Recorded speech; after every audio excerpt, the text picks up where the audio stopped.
സ്നേഹാനന്ദങ്ങൾ പ്രിയമുള്ളവർ, വി വിറ്റ്നസിൻ്റെ ഒരു പുതിയ എപ്പിസോഡിലേക്ക് എല്ലാ മാന്യപ്രേക്ഷകരെയും സ്വാഗതം ചെയ്യുകയാണ്. മിഷണറി അനുഭവങ്ങളാണ് വി വിറ്റ്നസിൽ നമ്മളെപ്പോഴും കേൾക്കുന്നത്. ഈ പ്രാവശ്യവും നോർത്ത് ഇന്ത്യയിൽ മഹാരാഷ്ട്രയിൽ ഭുസാവളിൽ നിന്നുള്ള ഒരു ദേവദാസനാണ് നമ്മളോടൊപ്പം തൻ്റെ ജീവിതാനുഭവങ്ങൾ പങ്കുവെക്കുവാൻ വേണ്ടി കടന്നു വന്നിരിക്കുന്നത്. വളരെ പ്രാർത്ഥനയോടുകൂടി ദൈവസന്നിധിയിലായിരിക്കും. ഇന്നത്തെ ശുശ്രൂഷയുടെ അനുഗ്രഹത്തിന് വേണ്ടി നമുക്കൊന്നിച്ച് പ്രാർത്ഥിച്ച് ആരംഭിക്കാം, ചേർത്ത് പ്രാർത്ഥിക്കാം. പരിശുദ്ധ പിതാവെ, അനുഗ്രഹീതമാകുന്ന ഈ നല്ല സമയത്തിനായി ഞങ്ങൾ അങ്ങനെ സ്തുതിക്കുന്നു, വാഴ്ത്തുന്നു. നിൻ്റെ സന്നിധിയിലേക്ക് പിന്നെയും നല്ലൊരു ജീവിതാനുഭവമായി കടന്നു വരുവാൻ തക്കണം. അവിടുന്ന് ഞങ്ങളെ ഒരുക്കി കൃപയ്ക്കായി സ്തോത്രം. ഞങ്ങളുടെ നടുവിലേക്ക് അയച്ചിരിക്കുന്ന പ്രിയ പാസ്റ്റർക്ക് വേണ്ടി പ്രാർത്ഥിക്കുന്നു. തൻ്റെ ജീവിതാനുഭവങ്ങൾ ഞങ്ങൾക്ക് വലിയ ആത്മീക ബലത്തിന്, ധൈര്യത്തിന് കാരണമായി തീരുവാൻ പോകുന്നത് കൊണ്ട് സ്തോത്രം. ഞങ്ങളുടെ കുടുംബവശങ്ങളെ ക്ഷമിച്ച് അവിടുത്തെ മഹത്വം ഞങ്ങളിലൂടെ വെളിപ്പെടണം. കർത്താവെ, ഞങ്ങളെ എല്ലാം മുറ്റുമായി സമർപ്പിക്കുന്നു. സിസ്റ്റർ നെറ്റ്വർക്ക് എല്ലാം ഏൽപ്പിക്കുന്നു. ഈ വീഡിയോ കാണുന്ന ഓരോ മക്കളെ നീ അനുഗ്രഹിച്ചാട്ട് വൻകാര്യങ്ങളെ ചെയ്താട്ടെ. അങ്ങനെ അവിടുന്ന് ചെയ്തിരിക്കുന്ന കൃപയ്ക്കായി സ്തോത്രം. സകല മാനവും സകല മഹത്വം അവിടുത്തെ കർപ്പിക്കുന്ന യേശു മൂലം താഴ്മയായി ചോദിക്കുന്നു, കേൾക്കുമാറാകണമേ. അമേൻ, അമേൻ, അമേൻ. ഞാൻ ആരംഭത്തിൽ ഓർപ്പിച്ചതുപോലെ നല്ല ഒരു ജീവിതാനുഭവം ഭുസാവളിൽ നിന്ന് കർത്താവിൻ്റെ പാസ്റ്റർ ജോയ് സൈമണാണ് നമ്മളോടൊപ്പം ജോയിൻ ചെയ്തിരിക്കുന്നത്. പ്രിയ കർത്താവിൻ്റെ വളരെ സ്നേഹത്തോടു കൂടെ ആദരവോടുകൂടി നമ്മുടെ സെഷനിലേക്ക് വെൽക്കം ചെയ്യണം. Welcome pastor. സുഖമായിട്ടിരിക്കുന്നേ? ശരി. എനിക്ക് തോന്നുന്നു 2010 പാസ്റ്ററെ ആദ്യമായിട്ട് കാണുന്നത്. അന്ന് പാസ്റ്റർ ബൈബിൾ കോളേജിലൊക്കെ പഠിക്കുന്ന സമയം. IFGM അല്ലേ, ഭോപ്പാൽ IFGM ഫൈനൽ ഇയർ ആയിരുന്നു അന്ന് പാസ്റ്റർ അല്ലേ? ഞാൻ ഓർക്കുന്നുണ്ട്. പാസ്റ്റർ നല്ല ഒരു ആവേശക്കാരനായിരുന്നു അന്ന്. ബൈബിൾ കോളേജിൽ ഫൈനൽ ഇയർ പഠിക്കുന്നെങ്കിലും ബൈബിൾ കോളേജിൽ ഒത്തിരി കാര്യങ്ങൾക്ക് വേണ്ടി ഓടി നടക്കുകയും അല്ലയോ? ഒത്തിരി ആത്മാർത്ഥമായിട്ട്. അതുകൊണ്ട് തന്നെ പാസ്റ്ററെ ഞാനവിടെ വന്നപ്പോൾ, ഞാൻ അവിടുത്തെ ഒരു മീറ്റിങ്ങിനാണ് വന്നത്. പാസ്റ്ററെ ഞാൻ പ്രത്യേകമായിട്ട് ശ്രദ്ധിക്കുകയും പാസ്റ്റർ ഒത്തിരി നമ്മളോട് ഇടപെടുകയും ഒക്കെ ചെയ്തു. എന്നാൽ പിന്നീട് നമ്മൾ കാണുന്നത്, എനിക്ക് തോന്നുന്നു, ഈ കഴിഞ്ഞ IFGMന്റെ ഒരു പാസ്റ്റേഴ്സ് മീറ്റിങ്ങിനാണ്. ഛത്തീസ്ഗഡിൽ വെച്ച് 14 വർഷങ്ങൾക്ക് ശേഷം. 14 വർഷങ്ങൾക്ക് ശേഷം. പക്ഷെ ഒത്തിരി വ്യത്യാസം ഉണ്ടായിരുന്നു അല്ലേ പാസ്റ്ററെ? ജീവിതാനുഭവങ്ങളിൽ വ്യത്യാസം ഉണ്ടായിരുന്നു. ഒത്തിരി വ്യത്യാസങ്ങളുണ്ട്. നമ്മൾ കഴിഞ്ഞ പ്രാവശ്യം കണ്ടപ്പോഴേ ഒരു കൈക്കൊക്കെ ഒരു പ്രശ്നം ഉണ്ടായിരുന്നല്ലോ. ഇപ്പോഴും എങ്ങനെയുണ്ട്? അത് ഉണ്ട്. മീൻസ് എന്റെ ഈ വലത് കൈ എനിക്ക് കറക്റ്റായിട്ട് നിവർക്കാൻ പറ്റും. ഇടത് കൈ എനിക്ക് മീൻസ് കറക്റ്റായിട്ട് ഈ കൈ നിവർന്നു വരത്തില്ല. ഇടത് കൈ നിവരുന്നില്ല, വലത് കൈ നിവരുന്നില്ല. ഈ കൈ വലത് കൈ നിവരുന്നില്ല. പ്രഷറുടെ അറിവിന് വേണ്ടി പറയുകയാണ്, ഒരു പാമ്പ് കടിച്ചതാ പ്രശ്നം. പക്ഷെ പാസ്റ്റർ കടിച്ച പാമ്പിനെ വിട്ടില്ല. പാസ്റ്റർ കടിച്ച പാമ്പിനെ പിടിച്ചു. അതൊരു വലിയ സംഭവമായി. ഭുസാവൾ നാട്ടുകാര് ഒരു അത്ഭുത മനുഷ്യനായിട്ടാണ് ഇന്ന് പാസ്റ്ററെ കാണുന്നത്. കാരണം പാമ്പ് കടിച്ചിട്ടും മരിക്കാതെ നിന്ന ആള്. സഭാ വളർച്ചയുണ്ടായി അല്ലേ? സഭാ വളർച്ചയുണ്ടായി. പാമ്പ് കടിച്ചത് കൊണ്ട് എന്ന് വേണമെങ്കിൽ നമുക്ക് പറയാം. പക്ഷേ അതൊരു വലിയ സംഭവമായിരുന്നു. നമ്മൾ ജീവിതാനുഭവങ്ങളെല്ലാം കേൾക്കണം പാസ്റ്ററുടെ. ഇത്രയും ഞാൻ ആരംഭത്തിൽ ഒരു സൂചനയായിട്ട് പ്രേക്ഷകർക്ക് വേണ്ടി പറഞ്ഞതാണ്. ഒരു അത്ഭുത മനുഷ്യനാണ് നമ്മുടെ മുമ്പിൽ ഇരിക്കുന്നത്. ഭുസാവളിലെ ആളുകൾ പറഞ്ഞു ഇദ്ദേഹം ഒരു അത്ഭുത മനുഷ്യനാണെന്ന് പറയുന്നു. ദൈവത്തിൻ്റെ സ്തോത്രം. പാസ്റ്ററെ, നമുക്ക് പരിചയപ്പെടാൻ വേണ്ടി ആദ്യം കുടുംബകാര്യമൊക്കെ ഒന്ന് കേട്ടിട്ട് ജീവിതാനുഭവങ്ങളിലേക്ക് കടക്കാം. അപ്പോൾ പാസ്റ്ററുടെ മാതാപിതാക്കളെക്കുറിച്ച്, ജനിച്ചു വളർന്ന സ്ഥലത്തെക്കുറിച്ച്, പാസ്റ്ററുടെ വൈഫ്, കുഞ്ഞുങ്ങൾ, ഇങ്ങനെയുള്ള കാര്യങ്ങളൊക്കെ നമ്മുടെ പ്രേക്ഷകർക്ക് വേണ്ടി ഒന്ന് പറയുകയാണെങ്കിൽ അനുഗ്രഹമായിരിക്കും. എന്റെ സ്ഥലം എന്ന് പറയുന്നത് ട്രിവാൻഡ്രം ആണ്. ട്രിവാൻഡ്രത്ത് കാട്ടാക്കട എന്ന് പറയുന്ന സ്ഥലത്താണ്. എൻ്റെ പപ്പയും മമ്മിയും ഉണ്ട്. പപ്പ ഈ കോൺട്രാക്ട് പണിയൊക്കെ എടുത്ത് ഈ ബിൽഡിംഗ് കൺസ്ട്രക്ഷൻ വർക്കാണ്. 2 സഹോദരന്മാരുണ്ട്. മമ്മി ഹൗസ് വൈഫാണ്. 2 സഹോദരന്മാരുണ്ട്. അനുജന്മാരാണ്. എൻ്റെ 2 അനുജന്മാരാണ്. അവർ രണ്ടുപേരുടെയും കല്യാണം കഴിഞ്ഞു. രണ്ടാമത്തെ ആളിന് 2 കുഞ്ഞുങ്ങള്, മൂന്നാമത്തെ ആളിന് 3 കുഞ്ഞുങ്ങള്. എൻ്റെ കല്യാണം കഴിഞ്ഞു. എനിക്ക് 2 ആൺകുഞ്ഞുങ്ങളാണ്. മൂത്ത ആള് 7ൽ പഠിക്കുന്നു, ഇളയാള് 4th പഠിക്കുന്നു. ഭുസാവലിൽ, ഇവിടെ മഹാരാഷ്ട്രയിലാണ് പഠിക്കുന്നത്. വൈഫിന്റെ വീടൊക്കെ എവിടെയാ? വൈഫിന്റെ വീട് നെടുമങ്ങാട് പുതുക്കുളങ്ങര എന്ന് പറയുന്ന സ്ഥലത്താണ്. ട്രിവാൻഡ്രം ഏരിയ തന്നെയാണ്. ട്രിവാൻഡ്രത്ത് തന്നെ. ട്രിവാൻഡ്രത്ത് ഞങ്ങളെ വീട്ടിൽ നിന്ന് 30 കിലോമീറ്റർ ദൂരമുണ്ട്. അതായത് ട്രിവാൻഡ്രത്തിന്റെ കിഴക്കൻ ഭാഗങ്ങൾ, ഈ നെയ്യാറ്റിൻകര, നെടുമങ്ങാട്, കാട്ടാക്കട, ഇങ്ങനെയുള്ള സ്ഥലങ്ങൾക്ക് ഉള്ളൊരു പ്രത്യേകത, അവിടെ നിന്ന് ഒത്തിരി ദൈവദാസന്മാർ വന്നിട്ടുണ്ട്. നിറയെ ദൈവദാസന്മാരുള്ള സ്ഥലങ്ങളല്ലേ? ദൈവത്തിൻ്റെ സ്തോത്രം. അപ്പോൾ അങ്ങനെ ഒരു പശ്ചാത്തലത്തിൽ ജനിച്ചു വളർന്നു. കർത്താവിൻ്റെ വേലയ്ക്ക് വേണ്ടി സമർപ്പിക്കപ്പെട്ടതൊക്കെ ജീവിതാനുഭവങ്ങളാണല്ലോ, കേൾക്കണം. അതുപോലെ തന്നെ IFGM കഴിഞ്ഞുള്ള 14 വർഷങ്ങൾ, അതെല്ലാം നമുക്ക് കേൾക്കണം കേട്ടോ. ആ പാമ്പ് കടിച്ചതും പാമ്പിനെ പിടിച്ചതും ഒക്കെ പറയണം. അപ്പോൾ നമ്മൾ ആ കേൾക്കാൻ റെഡിയായി. ഇനി ഒട്ടും സമയം നഷ്ടപ്പെടുത്താതെ പ്രിയ പാസ്റ്റർക്ക് അനുഭവങ്ങൾ പങ്കുവെക്കുവാനുള്ള സമയം നൽകുകയാണ്. അത്യാവശ്യം ഉണ്ടെങ്കിൽ ഞാൻ ഇടയ്ക്ക് ചോദ്യങ്ങൾ ചോദിക്കാം. പാസ്റ്റർക്ക് കണ്ടിന്യൂ ചെയ്യാം. Okay okay. ദൈവത്തിന്റെ അതിപരിശുദ്ധ നാമം വാഴ്ത്തപ്പെടുമാറാകട്ടെ. ഇന്ന് പകൽക്കാലം ഈ കഴിഞ്ഞ സമയത്ത് നിങ്ങളോട് ഒരുമിച്ച് ഒരു സാക്ഷിയായി നിൽക്കുവാൻ എന്റെ ദൈവം എനിക്ക് ഇങ്ങനെ ഒരു അവസരം ഒരുക്കാനായി ഞാൻ ദൈവത്തെ സ്തുതിക്കുന്നു. ഞാൻ പറഞ്ഞതുപോലെ എന്റെ സ്ഥലം ട്രിവാൻഡ്രത്താണ്. ട്രിവാൻഡ്രത്ത് ഞാന് പ്രൈസലോട് കാട്ടാക്കട എന്ന് പറയുന്ന സ്ഥലത്തിന് അടുത്താണ് എന്റെ സ്ഥലം. യാഥാർത്ഥികമായിട്ട് പറയുകയാണെങ്കിൽ മലയങ്കിഴ് എന്നാണ് ആ സ്ഥലത്തിന്റെ, എന്റെ വീട്ടിന്റെ അടുത്ത സ്ഥലത്തിന്റെ പേര് അതാണ്. അവിടെയാണ് ഞാൻ ജനിച്ചു വളർത്തപ്പെട്ടത്. വർഷങ്ങളായിട്ട് എന്റെ ബാക്ക്ഗ്രൗണ്ട് എന്ന് പറയുന്നത് CSI ബാക്ക്ഗ്രൗണ്ട് ആണ്. അമ്മയുടെ ബാക്ക്ഗ്രൗണ്ട് എന്ന് പറയുന്നത് മീൻസ് അമ്മ പോകുന്നത് TPM ചർച്ച്, സിലോൺ പെന്തക്കോസ്. അന്ന് സിലോൺ പെന്തക്കോസ് എന്നായിരുന്നു പേര്, ഇപ്പം TPM ചർച്ച് എന്നായി. അങ്ങനെ ആ ചർച്ചിലാണ് അവര് പോകുന്നത്. പക്ഷെ ഞങ്ങള് 3 പിള്ളേരാണ്. ഞാനാണ് മൂത്ത ആള്. 2 ഇളയ സഹോദരന്മാരുണ്ട്. ഞങ്ങൾ ചർച്ചിലോ ഒന്നും പോകത്തില്ല, ഒരിടത്തും പോകത്തില്ല. പിന്നെ സൺഡേ സ്കൂളിൽ പഠിക്കാനോ അങ്ങനെ ഒന്നും പോയിട്ടില്ല. അങ്ങനെയൊക്കെ ഇരിക്കുന്ന സമയത്ത് ഞങ്ങൾ, അപ്പോൾ അത് പറയുമ്പോൾ തന്നെ നിങ്ങൾക്ക് മനസ്സിലാകുമല്ലോ, അങ്ങനെ സൺഡേ സ്കൂളോ ദൈവവും ആയിട്ടൊന്നും ഒരു ബന്ധമില്ലാത്ത ഒരു വളർച്ചയായിരുന്നു ഞങ്ങളത്. അങ്ങനെ പോയിക്കൊണ്ടിരിക്കുമ്പോൾ സൺഡേ സ്കൂളിന് പോകാത്തതിന്റെ കാരണം അടുത്ത് തന്നെ ചർച്ച ഉണ്ട്, പക്ഷെ പോകത്തില്ല. ഞങ്ങൾക്ക് ക്രിസ്തുവിനെ അങ്ങനെ അത്ര ഇഷ്ടമല്ലായിരുന്നു ആ സമയത്ത്. കാരണം പപ്പയുടെ ബാക്ക്ഗ്രൗണ്ട് എന്ന് പറയുമ്പോൾ അവര് CSI ബാക്ക്ഗ്രൗണ്ട് ആണ്, മമ്മിയുടെ ബാക്ക്ഗ്രൗണ്ട് ഈ TPMന്റെ ബാക്ക്ഗ്രൗണ്ട് ആണ്. അങ്ങനെയൊക്കെ പോയിക്കൊണ്ടിരിക്കുന്ന സമയത്താണ് യാദർച്ഛികമായിട്ട് ഒരു മാതാവ്, ഒരു ആ സമയത്ത് ഇപ്പൊ ആ ദേവദാസി ഇല്ല, അവരുടെ പേര് ഗ്രേസി എന്നാണ്, ഗ്രേസി അമ്മച്ചി എന്നാണ് നമ്മളെല്ലാം, ഡെയ്സി അമ്മച്ചി എന്നാണ് നമ്മളെല്ലാവരും വിളിക്കുന്നത്. ഡെയ്സി അമ്മച്ചി, ഞങ്ങളെ വീട്ടിൽ കിണറുണ്ട്, പക്ഷെ ഞങ്ങൾ കുളിക്കാൻ പോകുന്ന ഒരു ഒഴുക്കുള്ള ഒരു വെള്ളത്തിലാണ് കുളിക്കാൻ പോകുന്നത്, അവിടെ നിന്ന് ഇങ്ങനെ വെള്ളം കോരി കുളിക്കുന്ന. അപ്പൊ ഒരു ഞായറാഴ്ച ഞാൻ അങ്ങനെ അങ്ങോട്ട് പോകുന്ന സമയത്ത് പറഞ്ഞു, മക്കളെ, അമ്മ ആ സമയത്ത് IPC ചർച്ചിലാണ് പോകുന്നത്. IPC ചർച്ചില് ഉള്ള ആ മാതാവ് അമ്മയോട് പറഞ്ഞു, മക്കളെ, നിങ്ങൾ ചർച്ചിൽ വന്നിരുന്നെങ്കിൽ എത്ര നല്ലതായിരുന്നു, നിങ്ങളും കൂടി ചർച്ചിൽ വന്നിരുന്നെങ്കിൽ നല്ലതായിരുന്നു പറഞ്ഞു. ഞാൻ പറഞ്ഞു, നിങ്ങളുടെ മീൻസ് നാവ് താണു പോയാലും നിങ്ങൾ പറയുന്നത് എത്ര മതിയാക്കിയില്ലെങ്കിലും നിങ്ങളെ നാക്ക് താണു പോയാലും ഞാൻ വരത്തില്ല എന്ന് ആ മാതാവിനോട് കട്ടായം ഞാൻ പറഞ്ഞു. അങ്ങനെ പറഞ്ഞു കഴിഞ്ഞ് വീട്ടിൽ വന്നു. കുറച്ച് പക്ഷേ കഴിഞ്ഞപ്പോ പാസ്റ്ററുടെ അമ്മ അപ്പോഴും ചർച്ചിൽ പോകുന്നുണ്ട് അല്ലേ? TPM ചർച്ചിൽ പോകുന്നുണ്ട്. അമ്മ TPM ചർച്ചിലെ ബാക്ക്ഗ്രൗണ്ട് ആണ്, TPM ചർച്ചിലെ. പക്ഷേ IPC ചർച്ചിലോട്ടാണ് ഒരു ആന്റി വിളിച്ചത്. അവര് അമ്മ IPC ചർച്ചിൽ, ആ സമയത്ത് IPC ചർച്ചിലെ അമ്മ, എന്റെ മമ്മിയെ കല്യാണം കഴിച്ച് പപ്പ കൊണ്ടുവന്ന സമയം തൊട്ട് IPCയിലാണ് പോകുന്ന. അങ്ങനെ IPCയിൽ ഞങ്ങൾ പോകുന്നുണ്ട്, മീൻസ് മമ്മി പോകുന്നുണ്ട്. അങ്ങനെ പോകുന്ന സമയത്താണ് ഈ പുള്ളിക്കാരി, ഈ ഡെയ്സി അമ്മച്ചി എന്ന് പറയുന്ന അമ്മച്ചി ഞങ്ങളെ വിളിക്കുന്നത്. അപ്പൊ ഈ അമ്മച്ചി വിളിച്ചപ്പോൾ ഞാൻ പറഞ്ഞു, നിങ്ങളുടെ നാവ് താന്നു പോയാലും ഞാൻ ഈ ചർച്ചിൽ വരത്തില്ല, എനിക്ക് താല്പര്യമില്ല എന്ന് പറഞ്ഞ് ഞാൻ അങ്ങ് ആ മാതാവിന്റെ അടുത്ത് പറഞ്ഞിട്ട് അങ്ങ് പോകുവാനിടയായി. പിറ്റേ ദിവസമായപ്പോ അന്ന് വൈകുന്നേരം തൊട്ട് എനിക്ക് എന്തോ ഒരു ക്ഷീണവും എന്തോ ഒരു പ്രയാസങ്ങളൊക്കെ ഉണ്ടായി. ഭയങ്കര എന്ത് പറയുന്ന 2-3 ദിവസം കഴിഞ്ഞപ്പോൾ ഭയങ്കര ഫനിയും ഷിവറിങ്ങും, പിന്നെ അങ്ങനെ വല്ലാത്തൊരു കണ്ടീഷൻ. എൻ്റെ ജീവിതത്തിൽ എന്തോ ഒരു സംഭവങ്ങൾ ഇങ്ങനെ നടക്കുന്നത് പോലെ എനിക്ക് തോന്നി. പിന്നെ എന്നെ ഒരു ഹോസ്പിറ്റലിൽ കൊണ്ടുപോയപ്പോഴത്തേക്ക് അവിടുത്തെ ഒരു ഡോക്ടറുണ്ട്. ആ ഡോക്ടർ ഞങ്ങളുടെ അടുത്ത ഒരു ഹോസ്പിറ്റലാണ്.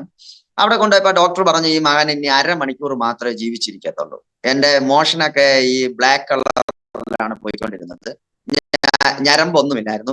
എന്റെ കൈയൊക്കെ ഇതിന്റെ പകുതി മാത്രമേ, ഇപ്പോഴും വണ്ണം കുറവാണ്, പകുതി മാത്രമേ ഉള്ളൂ. ഒരു ഞരമ്പ് പോലും, ഒരു നെർവ്സ് പോലും കിട്ടാത്ത ഒരു കണ്ടീഷനും, ഹാർട്ട് ബീറ്റിംഗ്, എന്റെ ഇവിടെ ഇങ്ങനെ ഹാർട്ട് ഇടിക്കുന്നത്, ഇങ്ങനെ പമ്പ് ചെയ്യുന്നത് മീൻസ് കറക്റ്റായിട്ട് ആ ശരീരത്തിൽ എനിക്ക് കാണാം, ഡോക്ടറിന് കാണാം. അങ്ങനെ ഒരു കണ്ടീഷനായി. 1/2 മണിക്കൂർ മാത്രമേ ജീവിച്ചിരിക്കത്തുള്ളൂ എന്ന് ഡോക്ടർ പറഞ്ഞു.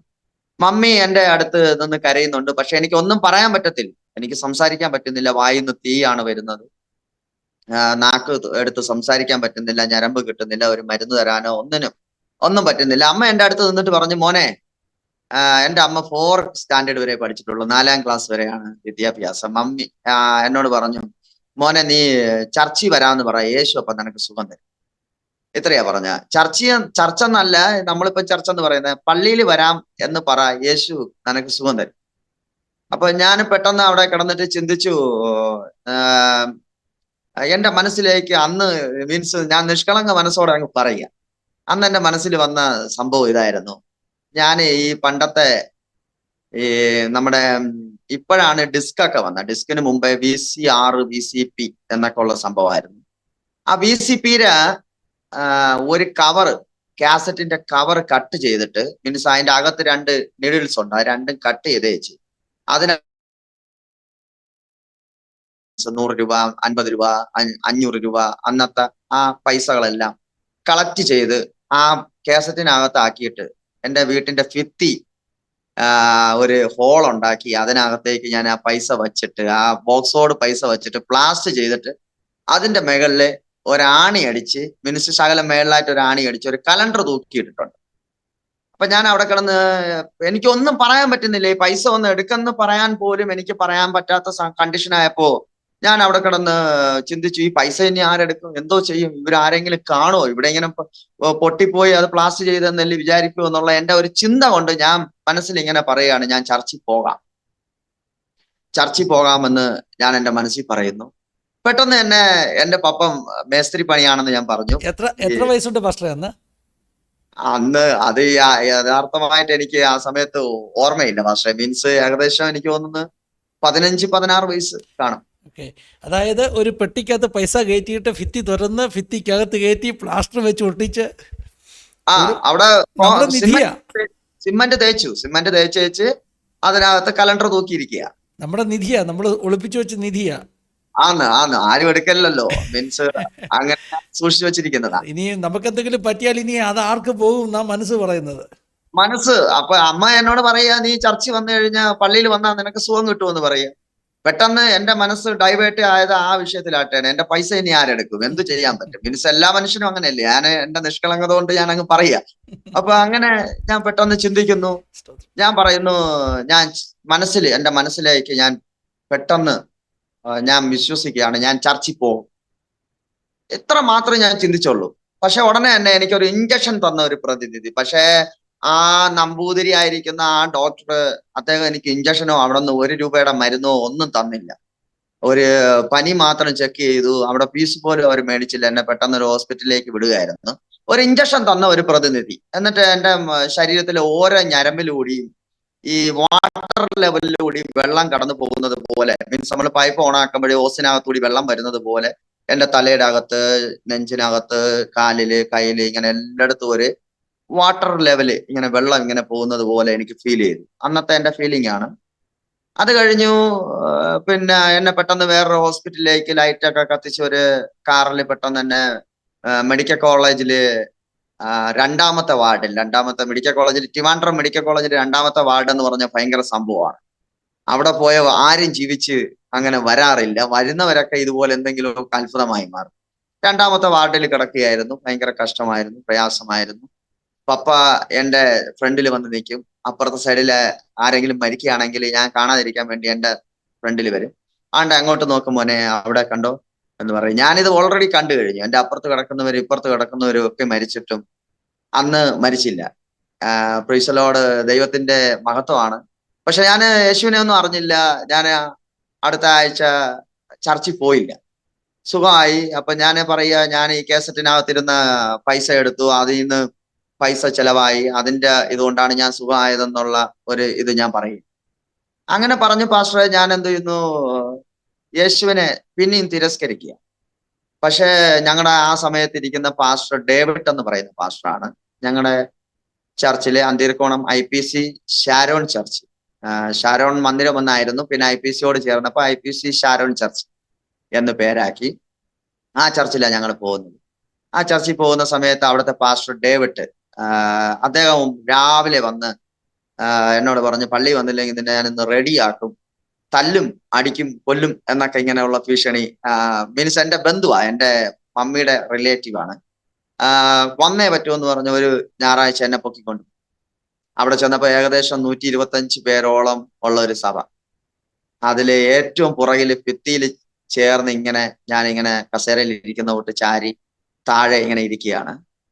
പപ്പ അന്നും രക്ഷിക്കപ്പെട്ടിട്ടില്ല, പപ്പ ചർച്ചിൽ വരത്തില്ല. മമ്മി മാത്രമാണ് അവിടെ പോകുന്നത്. ആ സമയത്ത് ഞാൻ അവിടെ പോകുന്നു. അവിടെ ചെന്നപ്പോഴത്തേക്ക് പാസ്റ്റർ പറഞ്ഞു, മമ്മിയുടെ പേര് പുഷ്പലീല എന്നാണ്. പുഷ്പലീലയുടെ മകൻ ജോയി ചർച്ചിൽ വന്നിട്ടുണ്ട്. അപ്പൊ എല്ലാരും എന്നെ പെട്ടെന്ന് തിരിഞ്ഞു നോക്കി. എന്റെ വീട്ടിന്റെ അടുത്ത് തന്നെയാണ് ചർച്ച്. എന്നെ പെട്ടെന്ന് തിരിഞ്ഞു നോക്കി. തിരിഞ്ഞു നോക്കിയപ്പോൾ ഞാൻ ഒത്തിരി ഷെയിമായി പോയി. മീൻസ് ഈ 125 പീപ്പിൾസ് അവര് എന്നെ ഇങ്ങനെ പെട്ടെന്ന് നോക്കുന്ന സമയത്ത് എനിക്ക് എന്തോ ഒരു വിഷമം പോലെ തോന്നി. പിന്നെ അടുത്ത ആഴ്ച ഞാൻ പോയില്ല. അത് കഴിഞ്ഞപ്പോ പിന്നെ പാസ്റ്റർ പിന്നെയും വന്നു. രാവിലെ ഞാൻ കിടക്കുന്ന സ്ഥലത്ത് നിന്ന് എന്നെ പൊക്കിക്കൊണ്ട് പോകും പാസ്റ്റർ. അങ്ങനെ ഒക്കെ ആയി. പിന്നെ ആ സമയത്ത് ചർച്ചിന്റെ പണി തുടങ്ങി. പണി തുടങ്ങുന്ന സമയത്ത്, പണി എന്ന് പറഞ്ഞാൽ കറണ്ട് അടിച്ചു കഴിഞ്ഞ് മനുഷ്യൻ കടന്ന് പിടയ്ക്കുന്ന പോലെയുള്ള പണിയാണ്. അത്രയും സ്പീഡിലാണ് പണി ചെയ്യുന്നത്. അവിടുത്തെ ചർച്ച് ബിൽഡിംഗ് കൺസ്ട്രക്ഷൻ വർക്കിനെല്ലാം ആദ്യം എനിക്ക് 500 രൂപ തരുമായിരുന്നു. പിന്നെ അത് 300 രൂപയായി, പിന്നെ 200 രൂപയായി. പിന്നെ പൈസ ഇല്ലാതെ ഫ്രീ ആയിട്ട് ചർച്ച് പണി ചെയ്യാൻ തുടങ്ങി. അതൊക്കെ കഴിഞ്ഞപ്പോഴത്തേക്ക് ഞങ്ങളുടെ അവിടെ ഇരുന്ന പാസ്റ്റർ, ആ പാസ്റ്റർ മാറിപ്പോയി. അദ്ദേഹം 3-4 വർഷം അങ്ങോട്ടായപ്പോഴത്തേക്ക് അദ്ദേഹം മാറിപ്പോയി കഴിഞ്ഞപ്പോഴത്തേക്ക് CD തോമസ് എന്ന് പറയുന്ന ഒരു ദൈവദാസൻ IPCയിലെ സ്റ്റേറ്റ് മീൻസ് നമ്മുടെ കൗൺസിൽ മെമ്പറൊക്കെ ആയിരുന്നു. പിന്നെ ട്രിവാൻഡ്രം വെസ്റ്റ് സെന്ററിന്റെ സെക്രട്ടറി ആയിരുന്നു. അദ്ദേഹം അവിടെ കടന്നു വന്നു. ഞാൻ അപ്പോഴ ആ ചർച്ചുമായിട്ടുള്ള ടച്ച് യഥാർത്ഥത്തിൽ അങ്ങ് വിട്ടു. മീൻസ് ഏകദേശം 6-7 മാസമായിട്ട് ചർച്ച് പോകത്തില്ല. അപ്പൊ അദ്ദേഹം അവിടെ ഇങ്ങനെ ഇരിക്കുകയായിരുന്നു. എന്നോട് ചോദിച്ചു, എന്നെ അതുവഴി പോയപ്പോഴത്തേക്ക് വിളിച്ചിട്ട് ചോദിച്ചു, മോനെ ഈ മാവിൽ നിന്ന് എനിക്ക് മാങ്ങ പറിച്ചു തരാമോ എന്ന് ചോദിച്ചു. ഞാൻ പറഞ്ഞ പക്ഷെ ഒറ്റ മാങ്ങ പോലും പാസ്റ്റർക്ക് കഴിക്കാൻ പറ്റത്തില്ല, എല്ലാം പൊട്ടും, അത്രയും ഹൈറ്റിലുള്ള. നീ ഇതിന്റെ മണ്ടയ്ക്ക് കയറുമോ? ഞാൻ പറഞ്ഞ കയറും. ഞാൻ കയറി മാങ്ങയെല്ലാം പറിച്ചു. പാസ്റ്റർ പറഞ്ഞു, ഒരു മാങ്ങ ഞാൻ താഴെ ഇടാതെ ഞാൻ പിടിച്ചോളാം. ഒരു ചാക്കിനകത്ത് പുള്ളിക്കാരൻ 2 കമ്പൊക്കെ ഇങ്ങനെ വെച്ച്, ഞാൻ മാങ്ങ ഇങ്ങനെ പൊട്ടിക്കുമ്പോൾ പുള്ളി ഇങ്ങനെ വന്ന് പിടിക്കും. അങ്ങനെ മാങ്ങ എല്ലാം പറിച്ചു, എല്ലാം അടർത്തിയെടുത്തു. അത് കഴിഞ്ഞപ്പോഴത്തേക്ക് അദ്ദേഹം പറഞ്ഞു, നമുക്ക് വേറൊരു സ്ഥലത്ത് ഒരു മാവുണ്ട്, അവിടെ നിനക്ക് പോകാൻ പറ്റുമോ? അതിൽ മാവില് കയറി മാങ്ങ പറിക്കാൻ പറ്റുമോ? ഞാൻ പറഞ്ഞ മാങ്ങ പറിക്കാം. മീൻസ് ട്രിവാൻഡ്രം ഭാഷയാണ് ഞാൻ പറയുന്നത്, മാങ്ങ പറിക്കുക. അത് എനിക്ക് തോന്നുന്നു വേറെ ഇതെന്തോ ഇതാണെന്ന് തോന്നുന്നു. No problem. അപ്പൊ അങ്ങനെ ഞാൻ പോയി. അവിടെ പോയപ്പോ വേറൊരു പാസ്റ്ററുമായിട്ട് പരിചയപ്പെട്ടു. അയ്യ, സാൽവേഷൻ ആർമിയിലെ ഒരു പാസ്റ്ററാണ്. അവരെ പാസ്റ്റർ എന്നല്ല വിളിക്കുന്നത്, അയ്യ എന്നാണ് വിളിക്കുന്നത്. അയ്യായിട്ട് പരിചയപ്പെട്ടു. അവരുടെ അവിടെ ഒരു ഇതൊക്കെ ഉള്ള, അതെ. അപ്പൊ അവരുടെ അവിടെ പോയി മാങ്ങ അടർക്കാൻ വേണ്ടി പോയി. അവിടെ ചെന്നപ്പോഴത്തേക്ക് ഏകദേശം 3 ചാക്ക് നിറയെ മാങ്ങ, 200 മീൻസ് ഒരു ചാക്കിനകത്ത് 200-300 മാങ്ങ കൊള്ളും. അങ്ങനെ 200-ലും മേലെ 3 ചാക്ക് മാങ്ങ ഒരു വലിയൊരു കാറിനകത്താക്കി ഞങ്ങൾ കൊണ്ടുവന്നു. അങ്ങനെയാണ് അദ്ദേഹത്തെ പരിചയപ്പെടുന്നത്. അത് കഴിഞ്ഞ് പിന്നെ അദ്ദേഹം എല്ലാ കാര്യത്തിനും എന്നെ വിളിക്കും. ആ സമയത്തൊക്കെ ഞാൻ ഈ പാമ്പൊക്കെ പിടിക്കുന്ന ആളായിരുന്നു. അദ്ദേഹം ഒരു പ്രാവശ്യം അദ്ദേഹത്തിന്റെ കിണറ്റിന്റെ കരയിൽ പാമ്പ് വന്നപ്പോ, ജോയി ഇത് നോയിക്കൊണ്ട് നിന്നോ, ഞാൻ ഇതാ വരുന്നെന്ന് പറഞ്ഞ് അദ്ദേഹം കമ്പെടുത്തേച്ച് വന്നപ്പോഴത്തേക്ക് എന്നെയും കാണുന്നില്ല, പാമ്പിനെയും കാണുന്നില്ല. അദ്ദേഹം അന്വേഷിച്ച് വീട്ടിൽ വന്നു. ഇവിടെ നിന്ന് ഒരു പയ്യൻ വന്നായിരുന്നു, ഇവന്റെ വീട് എവിടെയാണെന്ന് എനിക്കറിയത്തില്ല. അവിടെ തപ്പി വീട്ടിൽ വന്നിട്ട് ചോദിച്ചു. ഞാൻ പറഞ്ഞു, പാമ്പ് എന്ത് ചെയ്തു? ഞാൻ പറഞ്ഞു, പാമ്പ് ഞാനിങ്ങനെ വീട്ടിൽ കൊണ്ടു. അപ്പൊ എവിടെ? അത് ഞാനിങ്ങനെ കൊണ്ടുവന്നപ്പം എന്റെ മമ്മി പറഞ്ഞു, അത് കടിക്കുന്നതാ, മീൻസ് അത് വെനമുള്ള പാമ്പാണ്, അതുകൊണ്ട് മമ്മി അതിനെ എന്റെ കയ്യിൽ നിന്ന് മേടിച്ച് വെച്ച് പെട്ടെന്ന് ഉടനെ ചൂല് കൊണ്ട് തല്ലിയും കൊന്നു എന്ന് പറഞ്ഞു. അപ്പൊ പാസ്റ്റർ വന്നപ്പോ പറഞ്ഞു, പാസ്റ്റർ താണ്ട മോൻ ഒരു പാമ്പ് എടുത്തോണ്ട് വന്നു, അതിനെ ഞാൻ ഇങ്ങനെ തല്ലിക്കൊന്ന് കുഴിച്ചു മുടി വെച്ച് വന്നേക്കുക എന്ന് പറഞ്ഞു. അപ്പൊ പറഞ്ഞു, പിടിച്ചോ നീ? ഞാൻ പറഞ്ഞു, ഞാനിങ്ങനെ എടുത്തോണ്ട് പോന്നു. അങ്ങനെ ഒരു അനുഭവം എനിക്ക് ഉണ്ടായിട്ടുണ്ട്. അത് കഴിഞ്ഞ് പിന്നെയും പാമ്പുണ്ട്. ഇപ്പോഴും ഈ സംഭവം പറയാൻ ആളെന്നെ വിളിക്കുക 3 പ്രാവശ്യമായി, ഇപ്പൊ കോൾ ചെയ്യുന്നുണ്ട്, എന്താണെന്ന് അറിയത്തില്ല. അപ്പൊ അത്രയും ആ സംഭവം ഉണ്ടായി. അത് കഴിഞ്ഞതിന് ശേഷം മീൻസ് ഞങ്ങളുടെ അവിടെ ഒരു എന്താ പറയാനാ, ഒരു കൊലപാതകം ഉണ്ടായി. പാസ്റ്ററെ, അത്യാവശ്യമുള്ള കോളാണോ? അല്ല, നോ പ്രോബ്ലം. ഓക്കെ. അല്ല, അവിടെ ഞങ്ങളുടെ അവിടെ ഒരു കൊലപാതകം ഉണ്ടായി. അജി എന്ന് പറയുന്ന ഒരു സഹോദരൻ, ഒരു യുവ സഹോദരനായിരുന്നു. പുള്ളിക്കാരന് DYFI, ഞങ്ങൾ മാർക്സിസ്റ്റ് പാർട്ടിയുടെ പ്രവർത്തകരായിരുന്നു. ഞാനൊക്കെ അതിനു വേണ്ടി പോയിട്ടുണ്ട്. ഇന്ന് ഞാൻ ഓർക്കുന്നു, ട്രിവാൻഡ്രത്ത് പോണെന്ന് പറയുന്ന സ്ഥലത്ത് പറഞ്ഞു. അപ്പോ അങ്ങനെ ആ പുള്ളിക്കാരൻ, ഞങ്ങളെല്ലാം കമ്മ്യൂണിസ്റ്റ് പാർട്ടിയിൽ പ്രവർത്തിക്കുന്നവരും ഞങ്ങള് ഏകദേശം എന്താ പറയാ ഒരു 10 പേരൊക്കെ ചേർന്നാണ് ഞങ്ങൾ ഈ ജാഥ വിളിക്കാനൊക്കെ പോകുന്നത്. അപ്പൊ ഞങ്ങൾ ഇങ്ങനെ വിളിക്കും, പോടാ പോലീസെ. അതിന്റെ ഇടയ്ക്ക് ഞങ്ങൾ വേറെ വേർഡ്സ് ഒക്കെ ചേർക്കും. പോടാ പോലീസെ, വെട്ടിയെരിഞ്ഞ് അയ്യാറട്ടിന് വളമാക്കും, എന്നൊക്കെ പറഞ്ഞ് ഞങ്ങൾ വിളിച്ച് പോകും. അതുപോലെ തന്നെ ട്രഷറിയൊക്കെ ഞങ്ങൾ കല്ലെടുത്ത് എറിഞ്ഞ് പൊട്ടിച്ചിട്ടുണ്ട്, ഗ്ലാസ് ഒക്കെ. അത് കഴിഞ്ഞ് പഞ്ചായത്ത് ഓഫീസ് തല്ലി തകർത്തിട്ടുണ്ട്. അങ്ങനെയൊക്കെ ഉള്ള ചെറിയ ചെറിയ സംഭവങ്ങളൊക്കെ ചെയ്തിട്ടുണ്ട്. അങ്ങനെയൊക്കെ പോകുന്ന സമയത്ത് ഞങ്ങളുടെ പാർട്ടിയിൽ ഉണ്ടായിരുന്ന അജി എന്ന് പറയുന്ന സഹോദരൻ, അദ്ദേഹം പെട്ടെന്ന് വേറൊരു പാർട്ടിയിലോട്ട്, കോൺഗ്രസിലോട്ട് പോയി. കോൺഗ്രസിൽ പോയിട്ട് അദ്ദേഹത്തിന് ഒത്തിരി വിചാരിക്കുന്നത് പോലെയുള്ള പൊസിഷനോ അതൊന്നും കിട്ടാത്തതുകൊണ്ട് ഞാൻ ഒത്തിരി പറയുന്നില്ല. അദ്ദേഹം പെട്ടെന്ന് തന്നെ അവിടെ ശിവസേന പാർട്ടി എന്ന് പറയുന്ന ഒരു പാർട്ടി, ഞങ്ങളെ അന്തീർകോണത്ത് ആ ബ്രാഞ്ചിൽ ശിവസേന ഇല്ലായിരുന്നു. ശിവസേന എന്ന് പറയുന്ന പാർട്ടി കൊണ്ടുവന്നിട്ട് പെട്ടെന്ന് നമ്മുടെ ഞങ്ങളുടെ മീൻസ് കമ്മ്യൂണിസ്റ്റ് പാർട്ടിയിലുള്ള പിള്ളേരെയൊക്കെ തല്ലുകയും അവരുടെ ഒരു ഗ്യാങ് ഉണ്ടാക്കുകയും അങ്ങനെയൊക്കെ ഉള്ള വലിയ പ്രശ്നങ്ങളൊക്കെ ഉണ്ടായി. അന്ന് എന്റെ ഫോട്ടോയൊക്കെ എനിക്ക് തോന്നുന്നു പിണറായി വിജയൻ, അന്ന് ഇപ്പോഴത്തെ മുഖ്യമന്ത്രിയാണ്, അന്ന് അദ്ദേഹം ഞങ്ങളുടെ ഹോസ്പിറ്റലിൽ ഞങ്ങളെ സന്ദർശിക്കാൻ വന്ന സമയത്ത് എന്റെ ഫോട്ടോയൊക്കെ പത്രത്തിൽ വന്നിട്ടുണ്ടോ അദ്ദേഹത്തിന്റെ കൂടെ ഉള്ളത്. ഇപ്പൊ ഞാൻ സൂക്ഷിച്ചൊന്നും വെച്ചിട്ടില്ല, ഞാൻ കളഞ്ഞു അതൊക്കെ. അപ്പൊ അങ്ങനെ ഒക്കെ ഉള്ള സംഭവം ഉണ്ടായി. ആ പുള്ളി ഞങ്ങളെ പിള്ളേരെ തല്ലിക്കൊണ്ട് കുറച്ച് എന്റെ കൂടെ പഠിച്ചതെന്ന് പറയാം, എന്റെ പ്രായമുള്ള എന്നൊക്കെ പറയുന്ന എല്ലാരും കൂടി ചേർന്ന് ആ പുള്ളിയെ അങ്ങ് വെട്ടിക്കൊന്നു. അപ്പോൾ ഞങ്ങള് പാർട്ടി ഓഫീസിലൊക്കെ ഞങ്ങളും കമ്മിറ്റിക്കൊക്കെ പോയിട്ടുണ്ടായിരുന്നു. പോലീസൊക്കെ ഞങ്ങളെയും തെരഞ്ഞു വന്നു. ഞാനും പേടിച്ചു, എന്ത് ചെയ്യണമെന്ന് അറിയത്തില്ല. അപ്പോ ഞാൻ പെട്ടെന്ന് ഞങ്ങളുടെ ചർച്ചിലെ പാസ്റ്ററോട് പറഞ്ഞു, പാസ്റ്ററെ ഇങ്ങനെ നിൽക്കാൻ പറ്റാത്ത ഒരു കണ്ടീഷനാണ്, ഞങ്ങളെയും ചിലപ്പോൾ അറസ്റ്റ് ചെയ്യാൻ സാധ്യതയുണ്ട് എന്നൊക്കെ പെട്ടെന്ന് പറയുകയും, ആ സമയത്ത് ദൈവം സഹായിച്ചെന്ന് പറയാം. ആ സമയത്ത് കാരണം അന്ന് രാവിലെ ഈ അജി എന്ന് പറയുന്ന ആളുടെ വീട്ടിൽ ഞാൻ ഒരു കാറ് വിൽക്കാനുണ്ടെന്ന് പറഞ്ഞതുകൊണ്ട് അത് ചോദിക്കാൻ വേണ്ടി ഞാൻ അവിടെ പോയായിരുന്നു. അന്ന് വൈകുന്നേരമാണ് ഈ പുള്ളിക്കാരൻ മരിക്കുന്നത്. അങ്ങനെ ആയപ്പോഴത്തേക്ക് പിന്നെ അവസാനമായിട്ട് ആദ്യമായിട്ട് ആര് വന്നു, ഞാൻ വന്നെന്നുള്ള ഇതായി. നമ്മളെല്ലാം പരിചയക്കാരായിരുന്നു. പക്ഷെ നമ്മളൊന്നും അതിലൊന്നും ഇടപെട്ടില്ല. ആ സമയത്ത് ഞാൻ പറഞ്ഞു വരുന്നത്, ബോറടിക്കുന്നോന്ന് എനിക്കറിയത്തില്ല, ഞാൻ ആ സമയത്ത് പെട്ടെന്ന് പാസ്റ്റർ അടുത്ത് പറഞ്ഞു, പാസ്റ്ററെ എനിക്ക് നിൽക്കാൻ പറ്റത്തില്ല, ഞാൻ കമ്മിറ്റിയിൽ പോയി അന്ന് രാവിലെ അവരുടെ വീട്ടിൽ പോയിട്ടുണ്ട്, എനിക്ക് എന്ത് ചെയ്യണമെന്ന് അറിയത്തില്ല, പക്ഷേ എന്നെ എങ്ങനെയെങ്കിലും ഒന്ന് രക്ഷപ്പെടുത്തണം, ഒരു പ്രാവശ്യത്തേക്ക് ഞാൻ ഒന്നും ചെയ്തിട്ടില്ല, ഒരു തെറ്റും ഞാൻ ചെയ്തിട്ടില്ല എന്ന് പറഞ്ഞു. ദൈവാസം പറഞ്ഞു, പിന്നെ ശരിയാക്കാം, വൈകുന്നേരം ആവട്ടെ എന്ന് പറഞ്ഞു, നീ ഇപ്പൊ എവിടെയെങ്കിലും പോയിരിക്കെന്ന് പറഞ്ഞു. അപ്പൊ ദൈവാസം പെട്ടെന്ന് എന്നെ കോഴിക്കോടത്തേക്ക് ഒരു സാധാ ലോക്കൽ ടിക്കറ്റ്, ഞാൻ സീറ്റിന്റെ അടിയിൽ കിടന്ന് കോഴിക്കോട് എന്ന് പറയുന്ന സ്ഥലത്ത് പോകുവാനിടയായി. അവിടെ എന്റെ പപ്പയുടെ സഹോദരന്റെ മീൻസ് മോന്റെ